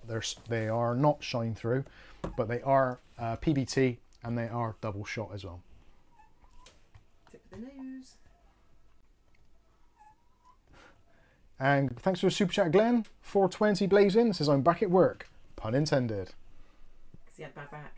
Yes, he is. Oh, I hate having a bad back. That's the worst thing in the world. Well, it's not the worst thing in the world, but it's not good. You realise how much you use it for everything. AJ Haverkamp says UK keyboard, escape key on the right side. It's on the right side of the keyboard, the left side where it should be. There was a few questions about the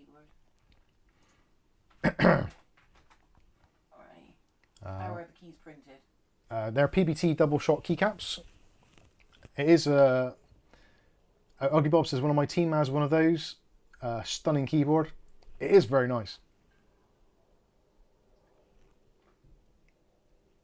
Rick H says I buy keyboards that I can afford, so $100 keyboards for me. I don't have deep pockets. Same. What's mine? 20 quid if that with Kath's mice got, included. Kath's keyboard was a Microsoft Internet keyboard. It was about £14, I think. Oh, best ever. Is the RGB zoned or individual? It is individual. So it's got per key RGB lighting. If you want to, you can actually take the whole thing apart, remove the PCB. You can take off the switches, the stems, the stabilizers. You can break it down to basically the bare PCB. And if you want to, you can build it up in your own way. So if you want to take out some of the sound dampening foam that's in there, you can do. But basically, this is effectively kind of, if you're going to make a custom keyboard, so you're going to go out, buy the deck, buy your PCB, going to buy your switches, going to buy your stabilizers, your keycaps, your layers of foam, all that kind of stuff. That is effectively taking all of that work out of it and doing it for about 100 quid. Now actually as well, something I should say, actually I don't know if I should say this yet. Thank you for the super chat, I will acknowledge that very shortly. But to coincide with the Keychron K3 Max giveaway, Jesus, words is hard. I know I keep on saying that, but they are.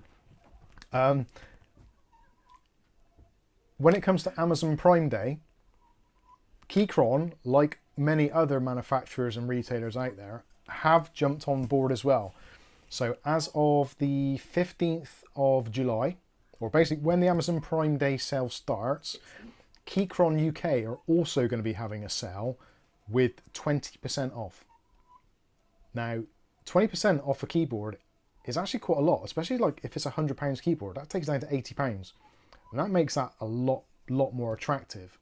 Now, you could make it even more attractive because Keychron have actually given us a discount code as well, which I'm not supposed to say yet because it won't work yet, I don't think, but if you want to try it, you can do.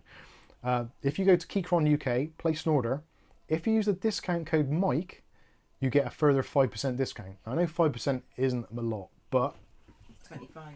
It's, yeah, 20. If you stack the discount codes, so if you go on Amazon Prime Day, go to Keychron UK, choose something on there which has got 20% off already. When you go to checkout, type in Mike as your checkout key. No, is it Mike or Mike Churchill? I think you type in Mike Churchill. Yeah, it'll be in the video description anyway, but type in that as well and then you'll get another 5% off. So if you wanted the Keychron K3 Max, for example, which is $99.99, on Prime Day deals, it's going to be down to £80. Put in the discount code and it'll be down to £75. And I think you get free UK shipping as well. So saying the quarter, that helped with your maths then, didn't it? Thanks. So yeah, potentially a friggin' awesome deal. Right, do this. I'm doing it. Hang on. There's a super chat from Rasher. Been subbed to your channel for years now. You're a good man, Mike, and very helpful in the PC tech world. Honest and a good sense of humour. Hey, I need it. In the tech world, you need a sense of humour. Thank you very much for the 20 euros. It is much appreciated, sir. Greg Dodd says, do they do mice as well? Yes, they do. Yeah, Keychron do mice as well. They do some actual really nice extra kit as well. If you're looking for, well, they do all the individual stuff. So if you just want to buy some new switches for your keyboard, if you've got a keyboard already, you can buy switches. They've got the Gatrons, they've got Keychron Zone, you've got your Cherry switches, you've got the new Cherry MX2As, which are absolutely sublime. Yes, Kath? Did you say that the Windows key and print screen takes a screenshot too? It can do. Yeah, add it to your pictures. Yeah. Meant AJ Haverkamp said. AJ, yes, it does. It can do, if you've got it configured to do that. Yeah, he knows, he told you. Ah, cool. AJ says, I like my TKL keyboard. Smaller is only less handy for me. Yeah, 10 keyless I quite like. Dual Command says, Alu case. Yes, it is aluminium chassis. Crypto KG says, RGB, battery dies sooner. Yes, but you can turn the RGB off if you want to. You can disable it, and actually it's got some quite good power saving as well. So if you're using it in wireless mode, unless you're actually typing, the light will go out very, very quickly to keep your battery life.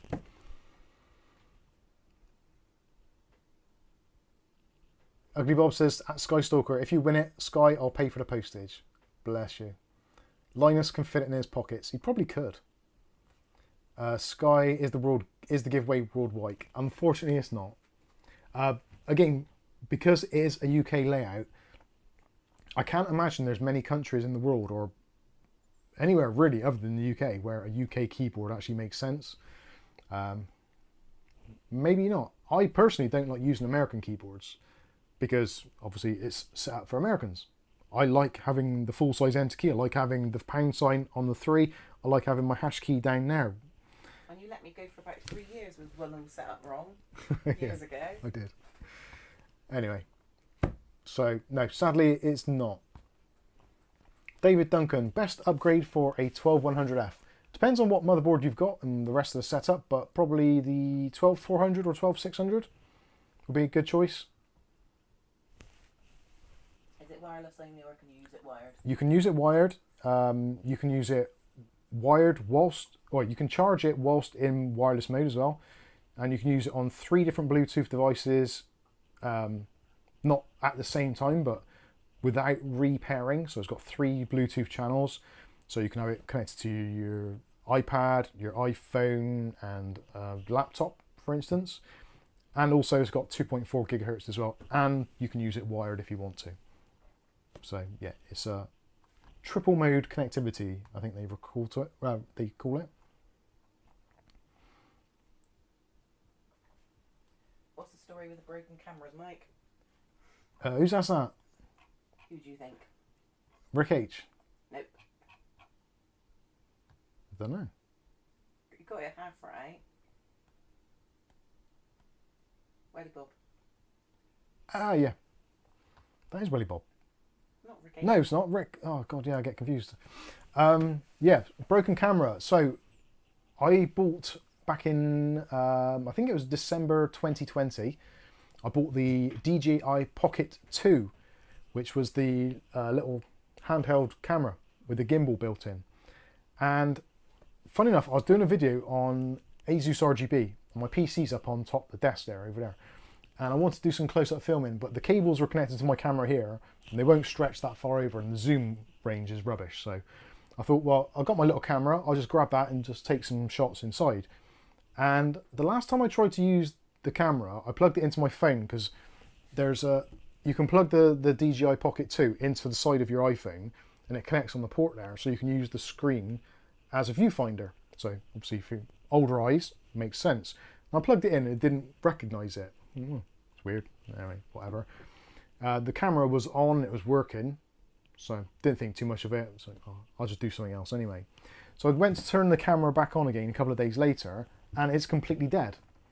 Now, potentially a couple of things could have happened. Now, the camera itself has an automatic shutdown. So it will shut itself down if it's not used for, I think, 5 minutes. And it folds the gimbal away and everything. So it was packed away. So I don't think I've ever tried to pack it away with it on, because I don't think it will physically fit inside the box. Anyway, so now it won't charge at all. Plug in the USB cable. It flashes 3 times, a green light, which means the battery is at 75%. But you press the power button on the side and you get nothing out of it whatsoever. So effectively the camera is completely dead. It's almost 4 years old, so obviously not in warranty, but it cost me £331.97. I remember that from earlier because I looked it up. So 300 plus quid, and I've basically never used it. I took it out to the park a couple of times, done a few bits of B-roll in the house, but essentially I don't use it. But you don't expect a camera to just die, or any component just to die because you've not used it. So I got in contact with DJI. Last time you would have used it was after we took our car to the MOT? I think it probably was, yeah. Back, didn't we? Yeah. So we filmed without having it on. Yeah, I did, yeah. So I contacted DJI and basically said it's a battery fault. So it's weird because you create an RMA, so you can send it back to them and they'll look at it and give you a quote to repair it. Potentially they might repair it if it's a known fault. If it's a design fault, then they have to rectify it because of how the law works.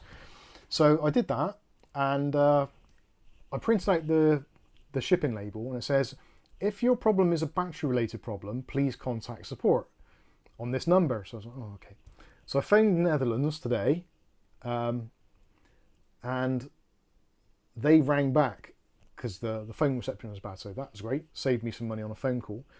But yeah, basically gone through it all, and they've gone through some bits and pieces like tech support, and they agree that it's probably as a battery fault, but because it's enclosed within the camera body and it can't be taken out, then you have no choice but to send it as it is. So I've packed it away and it is ready to be shipped back, so kind of watch this space. I don't know how much they're going to charge me. The DJI Pocket 2 is a camera which is basically very, very hard to take apart, and it's not designed to take apart. So I thought, rather than risk it, you can buy the battery separately as a individual thing from various different sketchy places. But I thought, rather than do that, I will go down this route, see what they say. They might even replace it free of charge. I don't know, but hopefully they will. I did say at the time when I did the review on it that the fact that it doesn't have a removable battery is potentially its biggest downfall, as it is with all of these kind of cameras that have a built-in thing. Phones especially, things like GoPros, they've got a little slider on the bottom, or a latch or catch or whatever it is, or a battery compartment, so you can open it, take the battery out, replace it if you need to, which is the way it should be really. But for some reason DJI didn't want to do that on the Pocket 2 or the Pocket 3. It said G, or it sounds like G. DJI. DJ. DJI. DJI. But when you say it, it sounds like G. You get it. Anyway, so yeah, we'll see what happens with that. I was at the point of just contemplating just chucking it in the bin because it's out of warranty. But I thought, actually, well, let's see what DJI support is actually like. And I think it'd be worth doing. Hopefully, they won't spill my details onto the internet through one of their servers. I might look for that later, actually, DJI RMA, and see if it is actually open. Never mind. Skystalker says, I bought that camera after watching Mike's video. I hope he gets it fixed. I hope so. Does he use his much? I think it's great. It's great, but I really struggle with the little screen. Yeah. Because my eyes are terrible. And you usually get me doing it right into the sunshine. Yeah. You can't see it anyway. It's cool though. It's actually quite good because it's got such a wide angle lens on there. It doesn't really matter what you're aiming at. It's generally going to get it in focus. But we will see.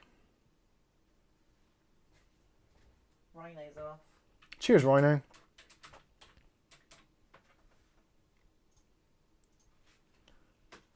Yeah, so there you go. Ugly Bob says, do not charge me for the battery. Imhotep commands it. Yes, I will say that. New channel, Mike's Secrets revealed, courtesy of DJI. Sky says, I love the camera. Don't use it much though. Great quality. That was it's a very nice camera to use, and the quality is excellent. And actually the sound quality, considering it's just using built-in mics is really good, and the gimbal's excellent. I had shaky hands at the time, didn't I? And it never showed that. It was brilliant.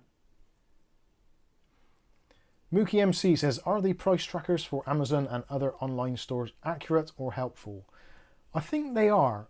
I was going to mention this actually earlier on the stream. If you're thinking of going in for the Prime Day deals, if you haven't got it already, you can install a browser add-on in Chrome, Edge, most of them. You can get Camel, Camel, Camel.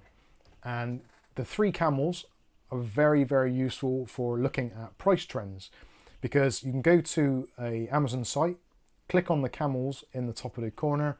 I'm not sure I've even got it installed on here. I have. Yeah, it's the first one I installed.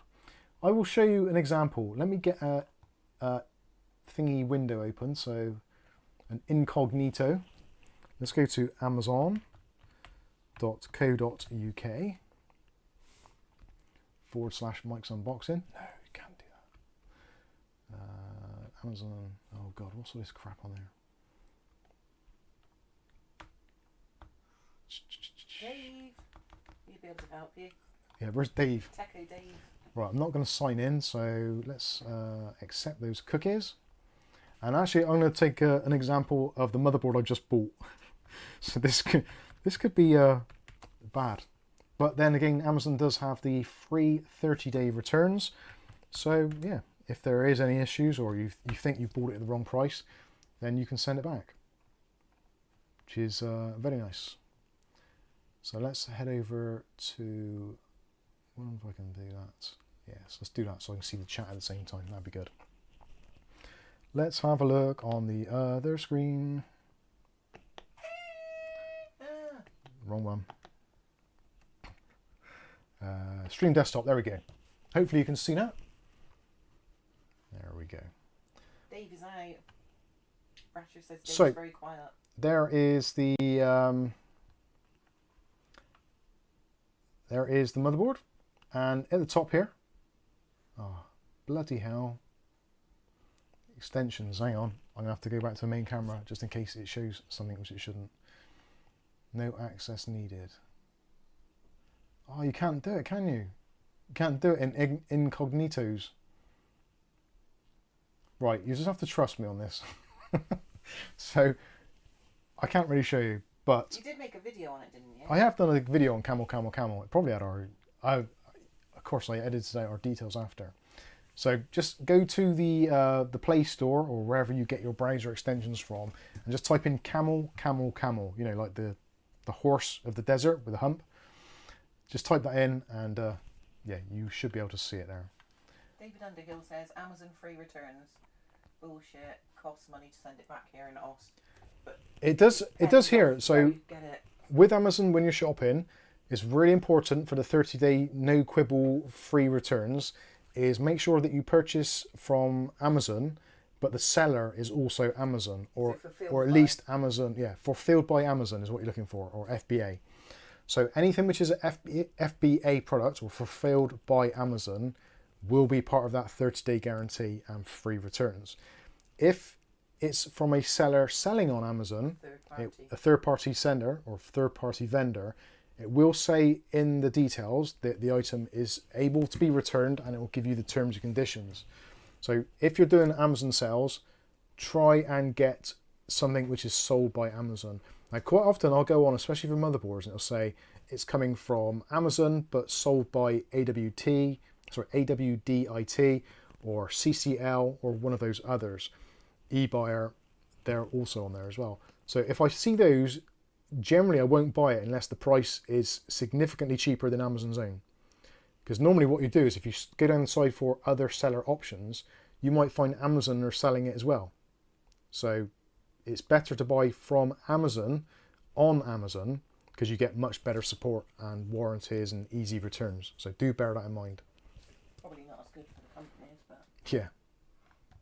Well, it's probably better for the companies because if you're buying from a company like eBay, if you're buying from eBuyer, CCL, AWDIT, Scan, etc., you're probably better off just buying it directly from them anyway, because Amazon will take Amazon will take such a overhead off them. In Australia, even fulfilled by Amazon, it's $7 return. Is it? Is that for Prime members as well? I'm guessing, obviously, yeah, Amazon probably has different rules and regulations in different territories. But I thought that was pretty much universal. Although, I guess because Australia is such a big place, the shipping and stuff must be quite traumatic when the Amazon driver's got to go halfway out into the bush. Or whatever they call it. Yes, non-Prime members pay more. Wow.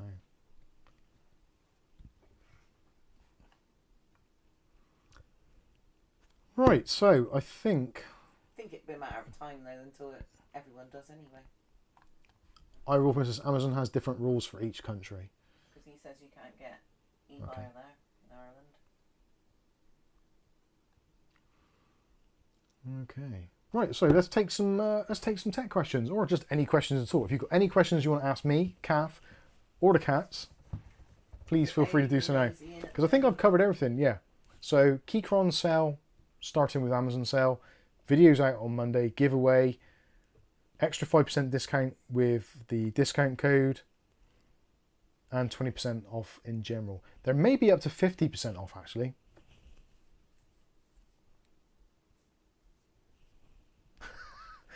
There comes a super chat from Rasher, €10.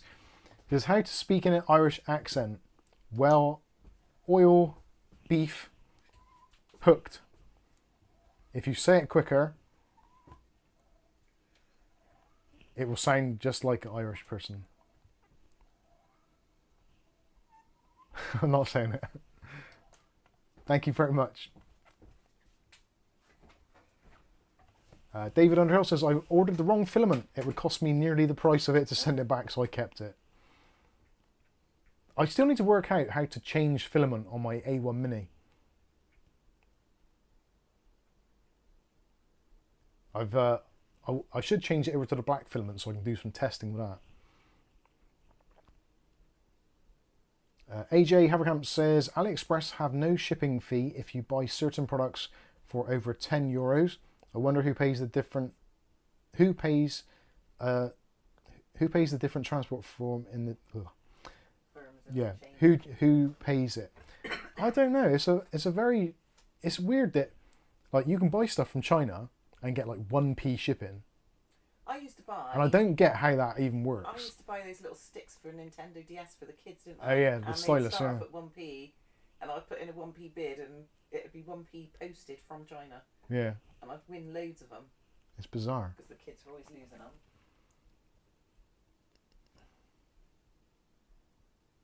Captain White wants, can you recommend a case with, and then if oh yeah.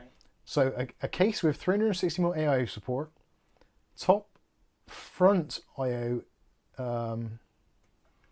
inputs with a 3.5mm jack, good air ventilation, supports 342mm long 4-slot GPU, micro ATX size preferably.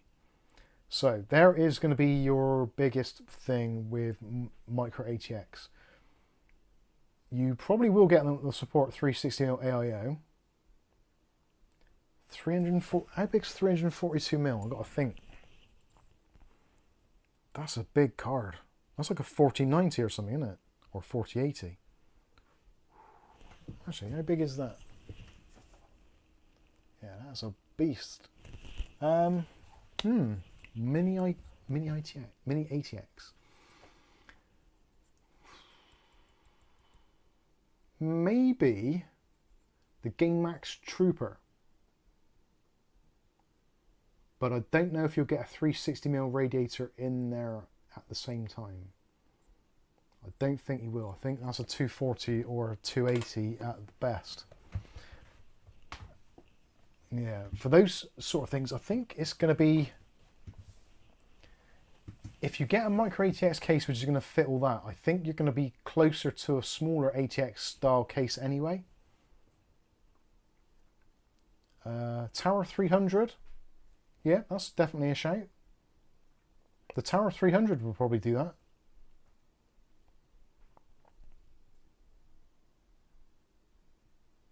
Yeah, that's a tough one. I'll have to look into that. Ira Wolfman says AliExpress also don't want to sell over 150. Yeah, because then they have to... well, they kind of do because they don't have to do the tax thing. But whether or not they want to or not, I don't know. It's really difficult for us to send to Ireland. Yeah. It is actually very difficult and very expensive. It's harder than to send to like Canada or US. Captain White says it's a Gigabyte RTX 4080 gaming OC. Okay, so yeah, similar cooler to the 4090. You've got a Rick 8. That's going to be difficult. Don't know the answers to that one, Captain White. I may have to get back to you on that. Remind him though, because he's terrible at getting back. The suggestion there of the Liang Li AeroCool 216, that would be probably one of my first choices. Is there any specific reason you want to go with Micro ATX? Because yeah, the Tower 300, well, even the Tower 200 might do it. I think the Tower 200 will do a 360 on the side, possibly. Or was it a 240? Look up the Tower 200 and see if that'll do it. That might well do it. Rick H. Okay, Rick H. Question, Mike. Are all of the Intel processors from the i9 to the Celeron CPUs made from the same die? Are they just bin chips that failed as an i9? No. They, well, sort of yes and sort of no. They're kind of, most of the chips are made up of various different parts. Whether or not they're all on the same piece of silicon, I don't know. And I don't think they start out as the same thing, because the physical size of an i9 against a Celeron would be quite a dramatic difference in the actual chip size. So it would have to be a really, really bad performing chip.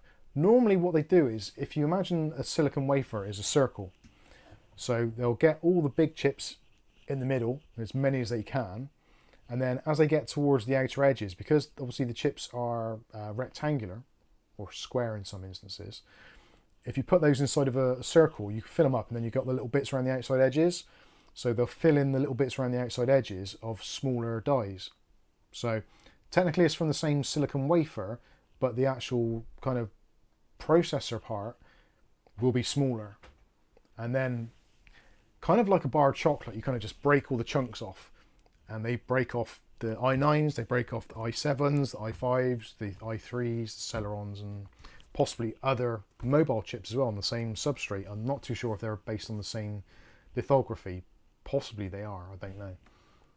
But yeah, I'm not sure if that's explained it particularly well, but yeah, they don't all start off as like a big chip and then just get gradually cut down.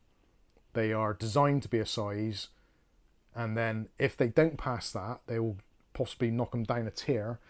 Like an i9 might become an i7, or it might become a lower binned i9. So it might be a 13900K or 14900K. Doesn't quite meet the speed, so they'll put it out as a 14700 or a 14900 non-K. Generally, they don't tend to down bin them too much if they can help it. Randy? Hang on, I'm trying to do this in order. Was that the next one? Yeah. Randy, is the H5 flow good? Honestly, Randy, I have no idea. That is, I don't get NZXT cases. I don't like buying them. I don't know what it is. I've got some sort of thing with NZXT, which I just don't like them. And I know they're really, really popular, and I probably should take a look at some of them, but I don't like the NZXT ecosystem for RGB. I think it's way too restrictive and doesn't play nicely with others, which is a shame. If they went for a more standardized approach for their fans and their RGB, then I would be much more inclined to take a look at them. I think that a lot of NZXT cases are gone very much down the same lines as someone like InWin, where an Arctic, it's that, not that Arctic make cases, but that kind of ethos, that they're more into design, and they are to some extent seeing design as being the be all and end all. So based on something, so how it looks, rather than other things such as performance, cost, flexibility, ease of use, and all that thing. I probably do need to have a look at some NZXT cases. And hopefully at some point NZXT or a representative from NZXT will get in contact with us and try and change my mind. That is essentially what my job is, to review products and find something and realise that it's actually better than I thought it was, or it's not as good as I thought it was. But yeah, rarely we get to see NZXT. I think the last NZXT case we had was the... Actually, I don't even know which model it was. It was Dave Aikens, and I had it off him, I think. It's been a long time. I probably need to take another look. There's quite a few questions, just carry on down. Okay.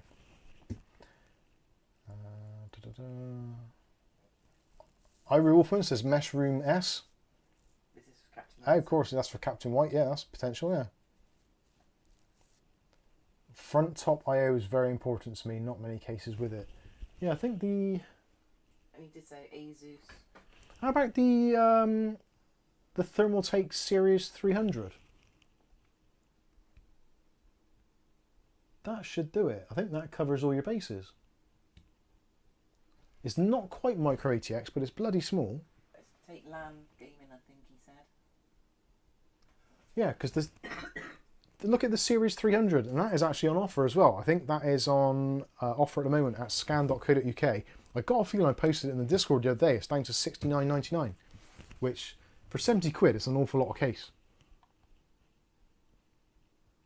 And you should explain that's the case you've got. Yeah, that's the case that I've got with all my stuff in. And currently I've got a 280mm rad in there, but if you use a smaller fan on the back, you can fit a 360 in the top there, which I think I did show on a stream one time, because I was a little bit unsure myself, but I'm going to have another look. Bear with me, caller.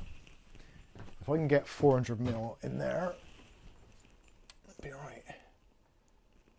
No, 360. No, actually, I might be. Ah, yeah, so... maybe not.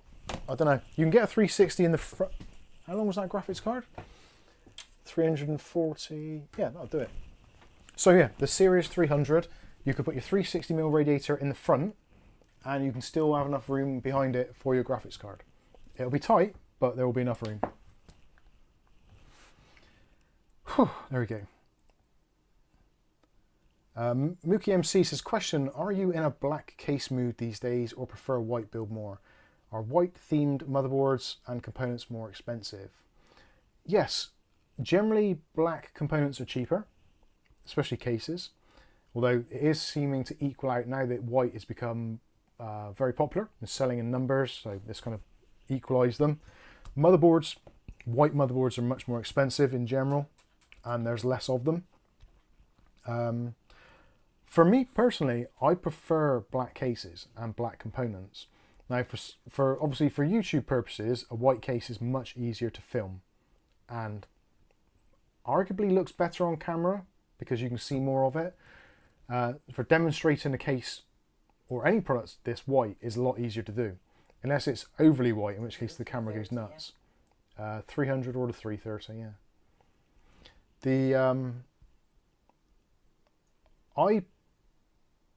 For me personally, if I was going to build my own PC and it was going to be something which I was going to keep for a while, I would probably go with a black PC.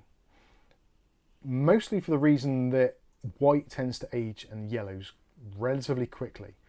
And generally you'll find that if you go for white components, it's really hard to get them all to match, because sometimes you get like a bluey white. Lian Li are really common for that.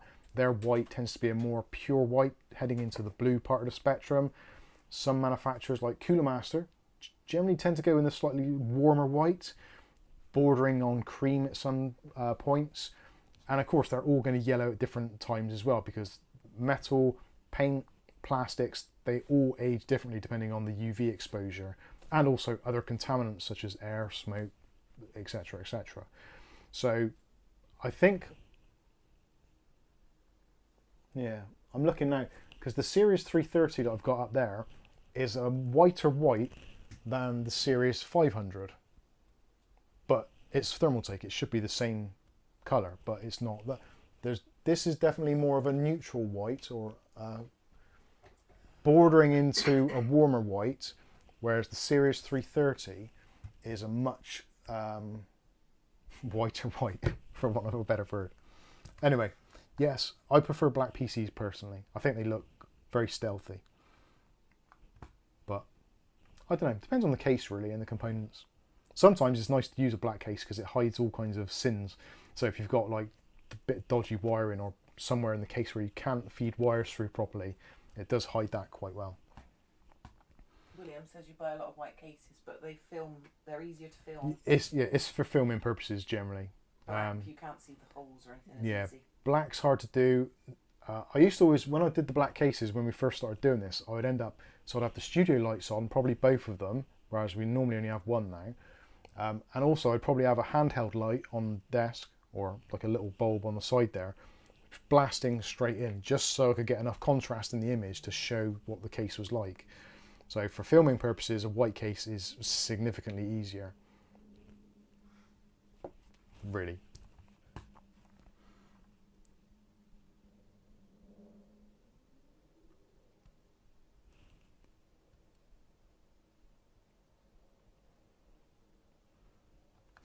Go large for your next PC, use a shipping container. Not a bad idea. You going up instead of down? I'm scrolling down now. Oh, cool. Welly Bob says, question Mike, have you tested a Gen 5 M.2 drive, your opinions and any real life benefit right now? No, I haven't. And I would say, as soon as you get to a point of like PC Express Gen 4x4 drives, for 99% of people, and even for the PC Express Gen 3 drives, for the majority of people, you're never going to notice the difference. And in fact, if you have an older SATA-based SSD and an NVMe, they've shown it on many different times. Linus done it reasonably recently. Game boot times are essentially the same. There's very little difference. Now, of course, if you get a good SSD versus a bad NVMe and vice versa, then the differences are going to kind of increase a little bit. And it's also your workflow as well. Depends what you're doing. Like for gaming, it makes very little difference either way. If you're doing video editing, you may find that the NVMe might be a little bit beneficial for certain tasks. I don't know really, it's a tricky one. I don't think there's enough of a reason at the present to go for PC Express Gen 4 or Gen 5 NVMe drives unless they are significantly cheaper. Smart calf? Nothing, Mike. I thought you were rewinding the video. No. Alright. Just believe an advert. Oh, adverts, bloody adverts. Yeah, so no, I haven't tested a Gen 5 drive. I don't see the need to be honest with you. There's nothing that I do which is that data intensive that needs it. Now when or if they ever move to the game data streaming from the NVMe to the graphics card, as was proposed, the Microsoft Direct Storage, that might make a difference. I doubt it. And I don't think there'll be a wide enough adoption to make it worthwhile. Potentially we might see that by the time PC Express Gen 6 comes out, maybe Gen 7. I think it's pointless. If you're going to buy a drive, just buy a decent drive, which is PCI Express Gen 3 x 4, ideally with some cache on, but that's not the be all and end all. In fact, most of the drives I've got now on my systems, they've got no onboard cache. They all use SLC and HBM, and because I've got 32 gigs of RAM in each system, there's never any bottlenecks. So I'm pretty happy. Quite often I'll stream 40, 50 gigabytes of data every day from my PC to the NAS, and that's about the biggest data loads I do on the drive, other than actual video editing, which is mostly done in RAM anyway, or the VRAM buffer on the graphics card. So drives don't really make a huge amount of difference. As you can see, I have some thoughts on it, but not many. Where do we get to next? Patrick LaBelle says, to change the filament on the A1 Mini, you go into the filament screen and tap unload. The printer will cut the filament and take it out of the extruder. You then load another one. Okay, that sounds pretty easy. I should try that. Do you waste an absolute ton of filament when you do that? Does it have to kind of melt loads before it blends the colours together to get it, or do you just wait until it comes out the right colour? Or can you use it multicoloured? I don't know these things. Maybe we'll find out. This microphone's being really uncomfortable tonight. Because you're losing weight, your neck hole's too big. My neck hole's too big, yeah.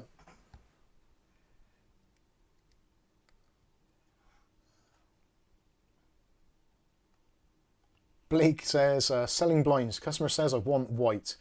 Show the samples and ask which of the 12 to 13 whites do you prefer. Exactly. It's like going to the paint store, isn't it? Going to get to B&Q and get your tin of paint. It's like, I want white. Which white? There's thousands of them.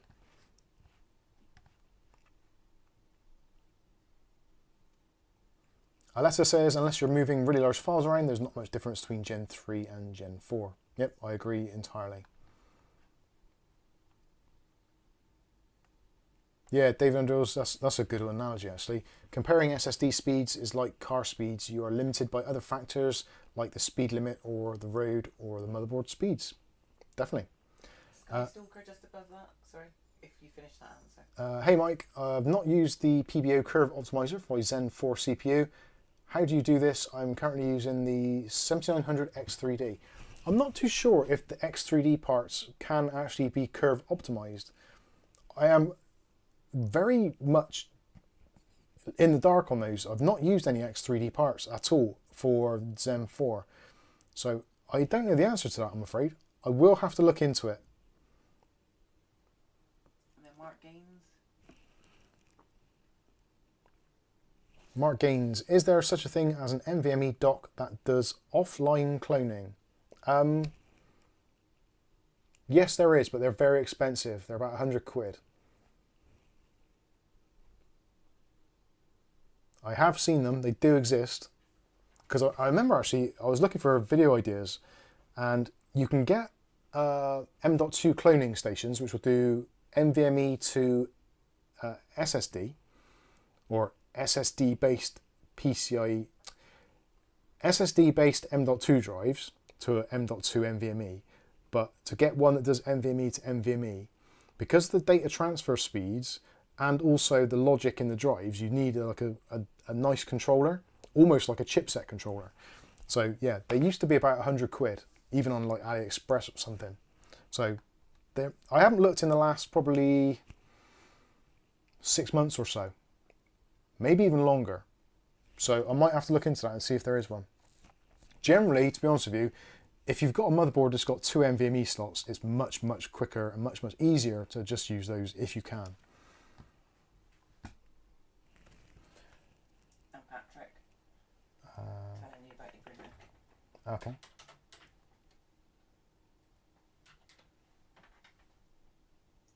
Yes, Skystalker. So yeah, oh sorry, that's complicated. Patrick says, once you've removed the filament and put in the new one, the printer will purge the old and send the poop to your desk. Cool, thank you. AJ says, yeah, Mark Gaines, there is, not cheap. Chris F says Sabrent do one. Oh, right, that's interesting. I'll have to look into that because that'd be something somewhat review worthy. Skystalker says he has one, so I'm assuming that's the Seabrand one. Oh, that's cool. Nick Barnes says, with question, Mike, did you undervolt your Ryzen 7 5700X3D? And if so, what did you find stable undervolt? I'll be honest with you, the last I saw of it was what we did last week. I have not touched it. I honestly don't know what's happened this week. The week has just gone by so quickly. I'm trying to think actually, what videos have we done this week which were so taxing on my tiny little brain, which stop me basically doing anything else. I know this week's been a bit of a weird one. Let's have a look now. So, oh yeah, of course. The actually no. So I'm trying to see now what I've got. What I don't even know what date is. 13th, 15th. Right. So I did the video. The first one I think was how to find and transfer your Windows product key. Then it was the new Thermaltake fans. Then it was the Keychron video. That was actually hard work, the Keychron video, because I did a lot of research on that, on the switches and the technology and stuff. So that was actually like a 2-day thing. The keyboard you did today was oh, then I did another disk cloning one. Yeah, and today's video was another double day one. So I was squeezing more. How to fix Armory Crate RGB stutter. And then I've also done the Ducky 06108 video. So I've done those this week. I'm sure there was another one as well. But it seems that we've squeezed a lot into this week. But it's just gone like that, hasn't it? Mowed the lawn once. I mowed the lawn. Okay.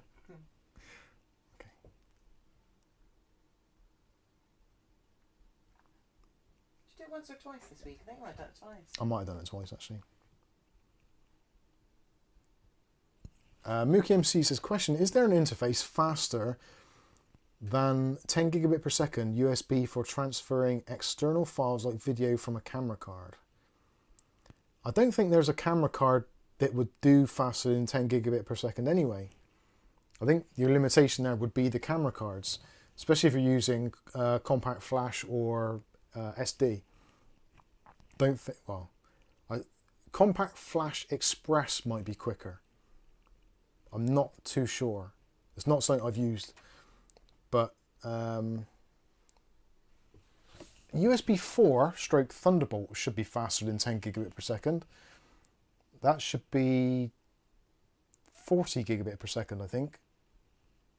And for faster USB, you get USB 3.2 Gen 2 by 2. That should be 20 gigabit per second. But again, I think you're going to be likely limited to either your card reader or the card itself. Because most camera cards will only do, like, I think even the SanDisk Extremes will only do like 100 meg per second. And that's a meg, not a gig. So that's like 10 times slower, no, 100 times slower. Megabytes, megabyte, gigabyte, no. Yeah, 100 times, 10 times is slower.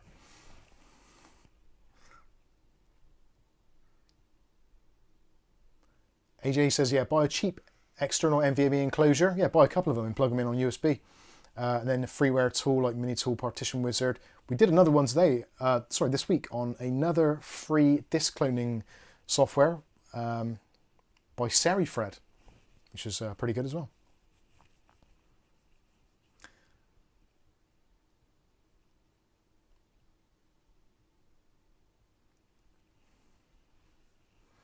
David Andrew says Thunderbolt 3 has PCIe data transfer speed of 16 gigabit per second, while Thunderbolt 4 supports PCIe transfer speed of 32 gigabytes per second. Sorry, I thought it was 40, so I was wrong there. It's a little bit less.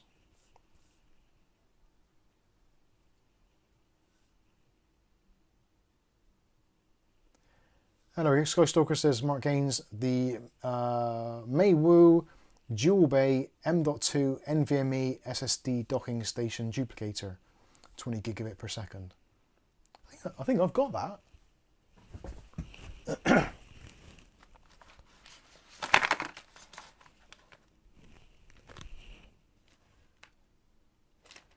What was this? M.2 coolers. Is it that one?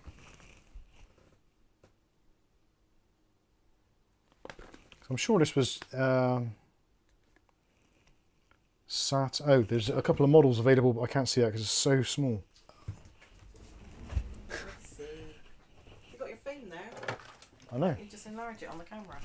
Magnify. Right. Don't think you're meant to put it up to your eye, are you? It helps stabilise it all. You're funny. Right, so this does B&M Key NVMe SSD. Oh, that's 10 gigabit per second. That's the model K3016P. M-Key SSD, M-Key. Right, so yeah, K3016P.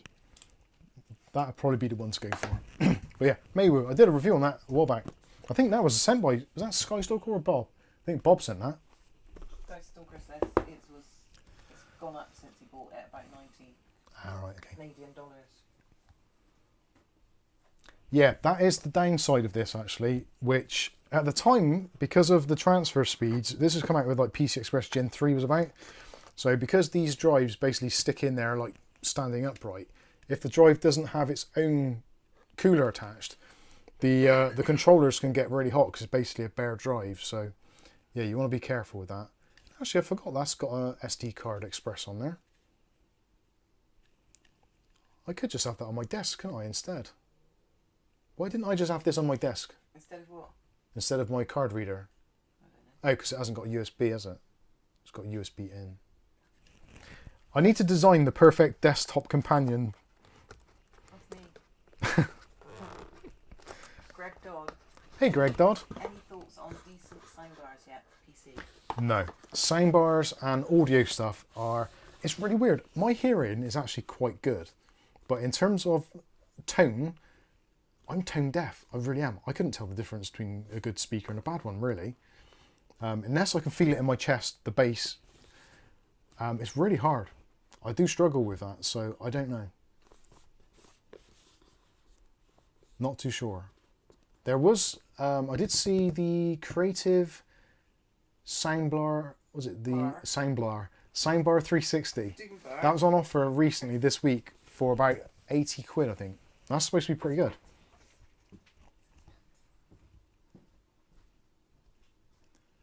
Where are the cats? Nick Barnes says, is USB 4 the same as Thunderbolt? I don't think it is. I think there's similarities, and I think Thunderbolt 4 is backwards compatible with USB 4 and previous USBs, but I don't think USB 4 is compatible with Thunderbolt. So I think there is... Thunderbolt is effectively a Intel-owned technology. So you won't get Thunderbolt really on an AMD product unless there's a separate add-in card to give it. It won't be natively supported on an AMD motherboard. At least I don't think there's any that are native. There might be certain server grade boards, but in terms of mainstream retail stuff, it's unlikely. Greg says, do you think the ASRock B650E Tai Chi Lite motherboard will show up on Amazon Prime sale? Probably not. Being that Hardware Unboxed recommended it highly today, it's going to be getting some serious numbers of volume, so they won't reduce it. It'll go up in price if anything. But you never know. Worth keeping an eye on. Ira Wolfman says, Edifier do nice bookshelf speaker. Prefer those over soundbars when using the PC. For me personally, I'm actually limited on space because of my desk setup. It's very narrow. I'm in like a little cubicle there, and there's not enough room to mount any speakers. So I've got tiny little speakers about this big, square, Creative Labs 4-point surrounds, and there's a subwoofer on top of the desk. But it's not on. It's like 25-year-old set of speakers, but it still works. So. Mike F says, crazy what happened with the suitcase on Clifton. Yeah. I think a lot more of that stuff goes on in the world, but it's not often that it gets caught. Maisie. There's Maisie. All right, Mabes? What are you looking at? She's looking at that meow. Meow. She's not impressed. Cats don't get humour, do they? Meow. Mike, is that docking station the K3016P? No, this is the K3106 SD. So this is the PCI Express, SD Express, NVMe and M.2 SATA. This was produced in a time where the market was very divided, so M.2 SATAs or M.2 SSD SATA based was very popular, but obviously like VHS and Betamax, NVMe has won the race, and yeah, sadly this only does the one.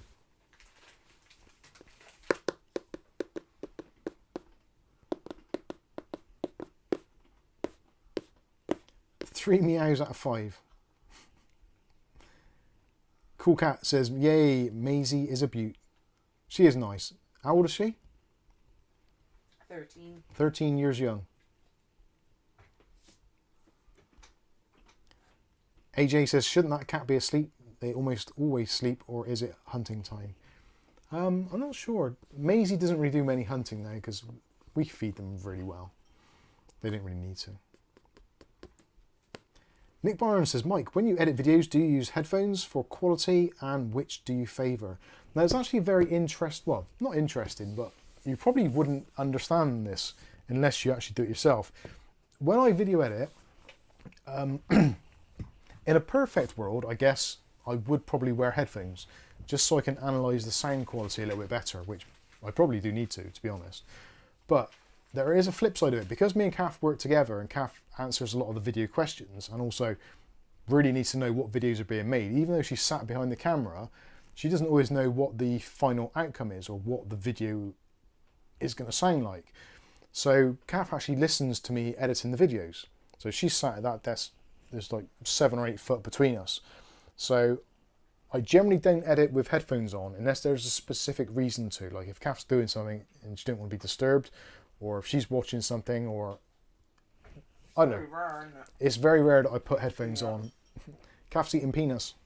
Nuts. Yeah, so I generally edit my videos with the volume on my normal volume levels, so Kath can hear what I'm doing and also what I'm editing. Sometimes she'll pick up something that I've said and I didn't even realise it, so it's quite handy that I've got an extra set of ears listening in.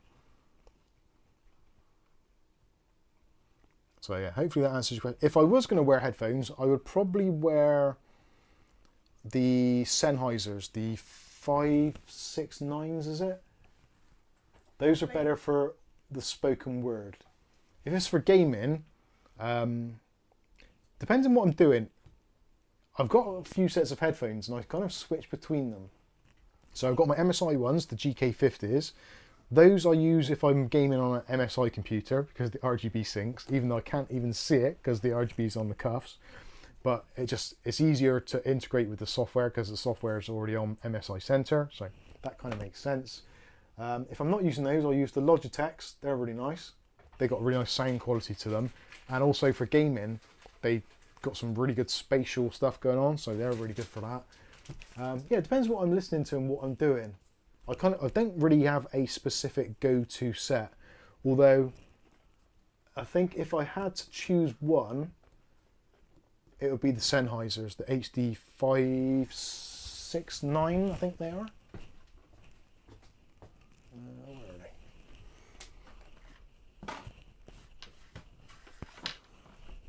What's that in that box?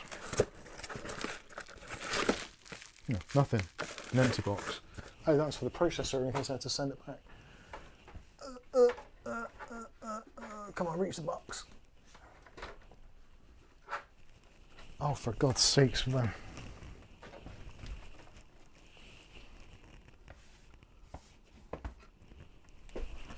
Your desk physically went down with the vent on it then. Did it? Oh, cool. So yeah, got these ones here. I'm pretty sure, I think Ugly Bob sent these. He either sent these or the 599s. No. Or did he? Seemed like Knight sent some. I think, yeah, it might have been Charles when he was still around. But I think maybe Bob's got the 599s, but he wanted them for his goddaughter? I can't remember. There's a weird thing. There's so much stuff that comes and goes in here. But yeah, these ones, the HD 569s. These are the ones that have got noise cancelling in them as well. So these actually, if I am video editing and I want to keep myself to myself and not be disturbed by external factors and not disturb Kath as well by the kind of the sound bleeding out, yeah, these are really good. And I think I've actually got the little adapter in here for the iPhone, because sometimes I'll plug them into my phone just if I'm doing some vacuuming or something. Just if I want something just to bake my brain. Did I leave it in here? I bet I didn't. I always pack stuff away neatly because I know I'm going to lose stuff. So yeah, these are. Yeah, that's the cable I never use because it's still bundled up. Bizarrely, they've got the 1/4 inch jack on there. I think that's called a quarter. Is that a 1/4 inch jack, or is that a 3/8? And that's a quarter. No, that's 3.5mm. That's a quarter. But yeah, that's the one for larger stereos. But that's the one I normally use. That one there. And this has got the little button on there, so you can do the stuff on your phone. But yeah, these are really nice, and they're very comfortable. Nicely padded. And they, oh, yeah, that sounds really weird. You know when you've got a cold and you kind of, you sound a bit like that. It sounds like that because the noise cancelling is like really strong. So it's not active noise cancelling, it's just physical noise cancelling because they are closed back and the foam pads are very, very, they're not like solid, they're very soft, but the cushioning they've used on there is like suede or something.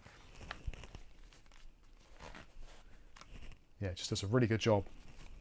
So yeah, they, in terms of a soundstage, if you listen to music on them, they're good because the noise cancelling, but they're not quite as wide or open a soundstage because of the nature of them being closed back.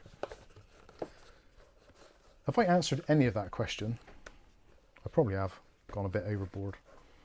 Captain might ask, did you ever manage to sell that PC from a few weeks back, Mike? What happened with that? The PC, no, that the Intel 12400 with the RX 6600 still in the room, and I've had 2 or 3 people asking about it.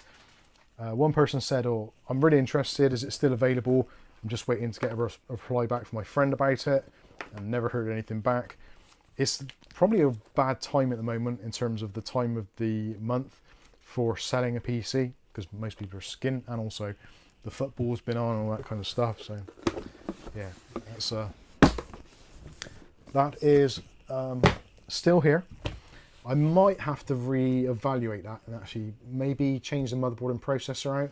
I'm thinking about possibly putting the 5700X3D in there, up in the price a little bit, and maybe swapping out the graphics card. I don't really want to make too many changes to it because it's annoying, but I don't want to reduce the price too much just to sell it because I've only got to go and buy all the stuff again.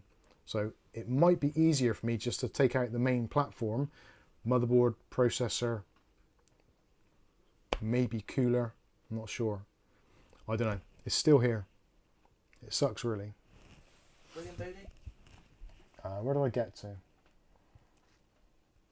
William Bodie, William Bodie. Is that the next question? Was it William Bodie? How far up? Actually, what do you listen to when vacuuming? I want to break free. Yeah, I do. He likes vacuuming though. I like vacuuming, and actually, if I vacuum, do you do it straight away after because he likes doing it? I don't mind listening to a bit of Queen either. Freddie Mercury is, like, his personal life aside, Freddie Mercury is an absolutely incredible vocalist. Him, George Michael, Whitney Houston, Aretha Franklin, yeah, amazing vocalists, all of them. And if you listen to them on a nice set of headphones or speakers with the right audio track, yeah, absolutely mind-bending vocals from all of them. Right, where do I get, William Bodie, best country in the world is where the people act like humans. No, it's further down than that. Oh, okay. Just go where you are, as long as you can. Viali 100 says I preferred Betamax. Betamax was actually the superior technology. There was a rumour, well, whether it's a rumour, whether there's any truth in it, I don't know. The rumour is that Sony Betamax, the reason it failed is because there was restrictions on what you could use it for.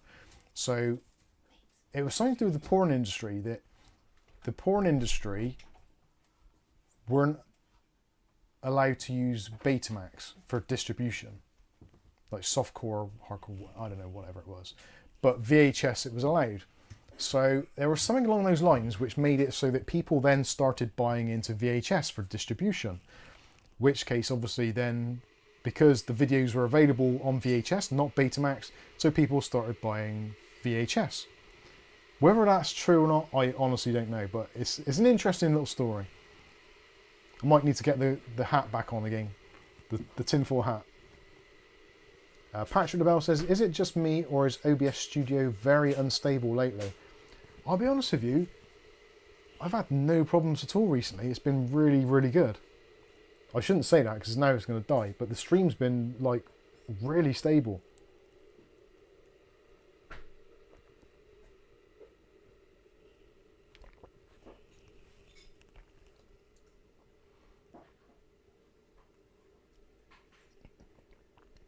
David says, despite rumours, it does get cold here. Updated 7:30 a.m. 8.1 feels like 5.3 Celsius. That's cold. That's cold for Australia. Wow.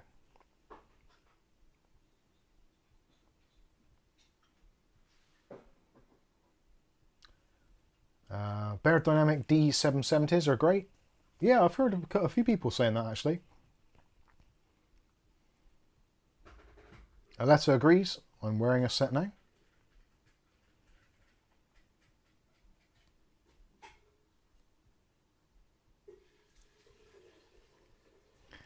Vianney says I use my Galaxy Buds Live. Carl Kilding says Betamax was cool. Shame it never took off in the UK. Most of the early players, especially Sanyo must have sold hundreds of thousands of Sanyo Betamax VCRs, because pretty much everybody I knew who had a Betamax video, it was a Sanyo. They were everywhere in the UK, especially the top loaders with the digital LCD display on the front, which if you had to sleep in the same room as it, kept you awake. Although you could dim it a little bit, I think, if I remember rightly.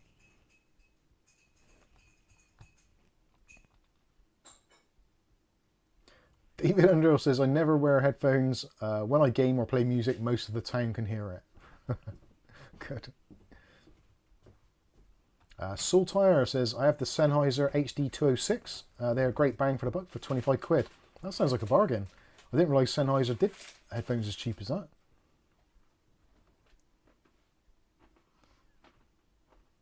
Do Command says, I have the HD 599s. Yeah, the 599s are really good, but they're a bit too open a soundstage. For when I do use headphones, for the very limited amount of time that I do, they're just too open and too distracting.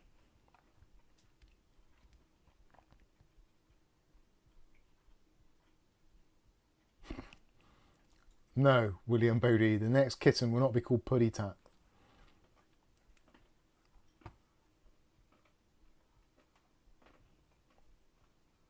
Blake says 1/4 inch is generally used in music production.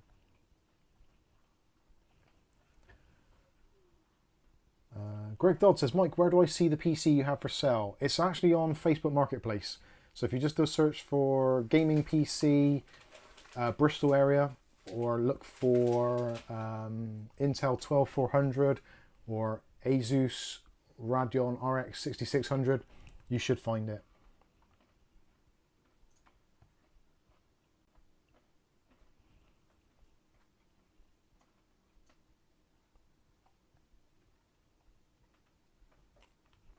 David Underhill's got his fibre optic broadband in, awesome stuff. I'm still undecided what to do about broadband here.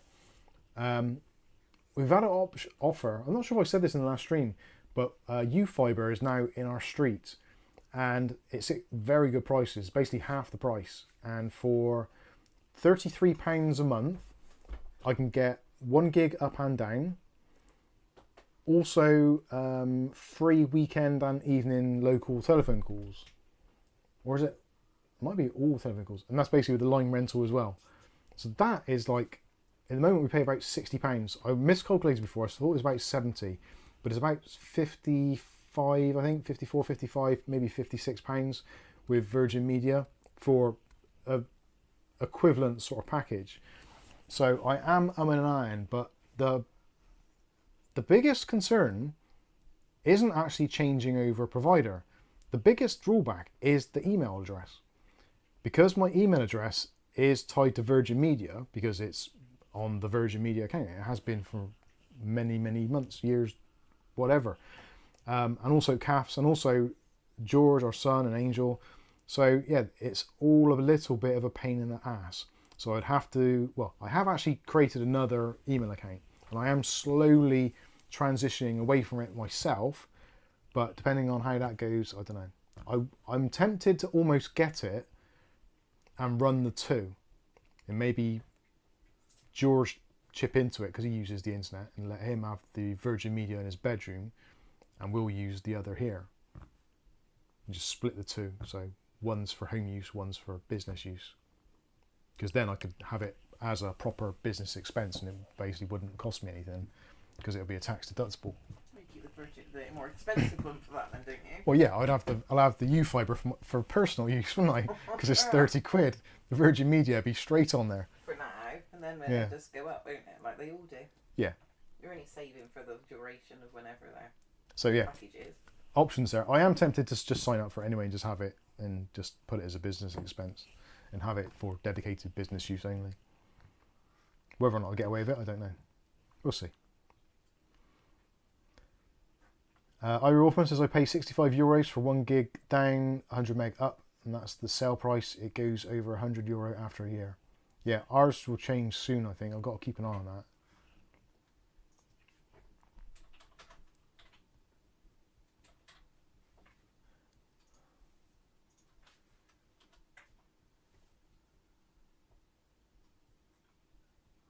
And you've got to remember, we also pay for paper bills and cooler display. Yeah, cooler ID and the bills, paper bills.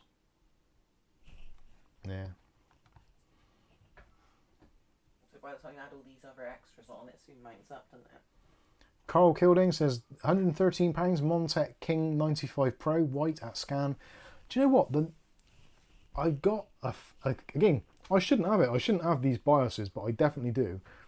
And that's a BIOS, not a BIOS. That's a different thing altogether. I do have a BIOS. I don't like cases with curved glass. I don't know what it is. It must trigger something from... Track. Yeah, I don't know what it is. Because the weird thing is, I love Art Deco. The Art Deco look I really do like.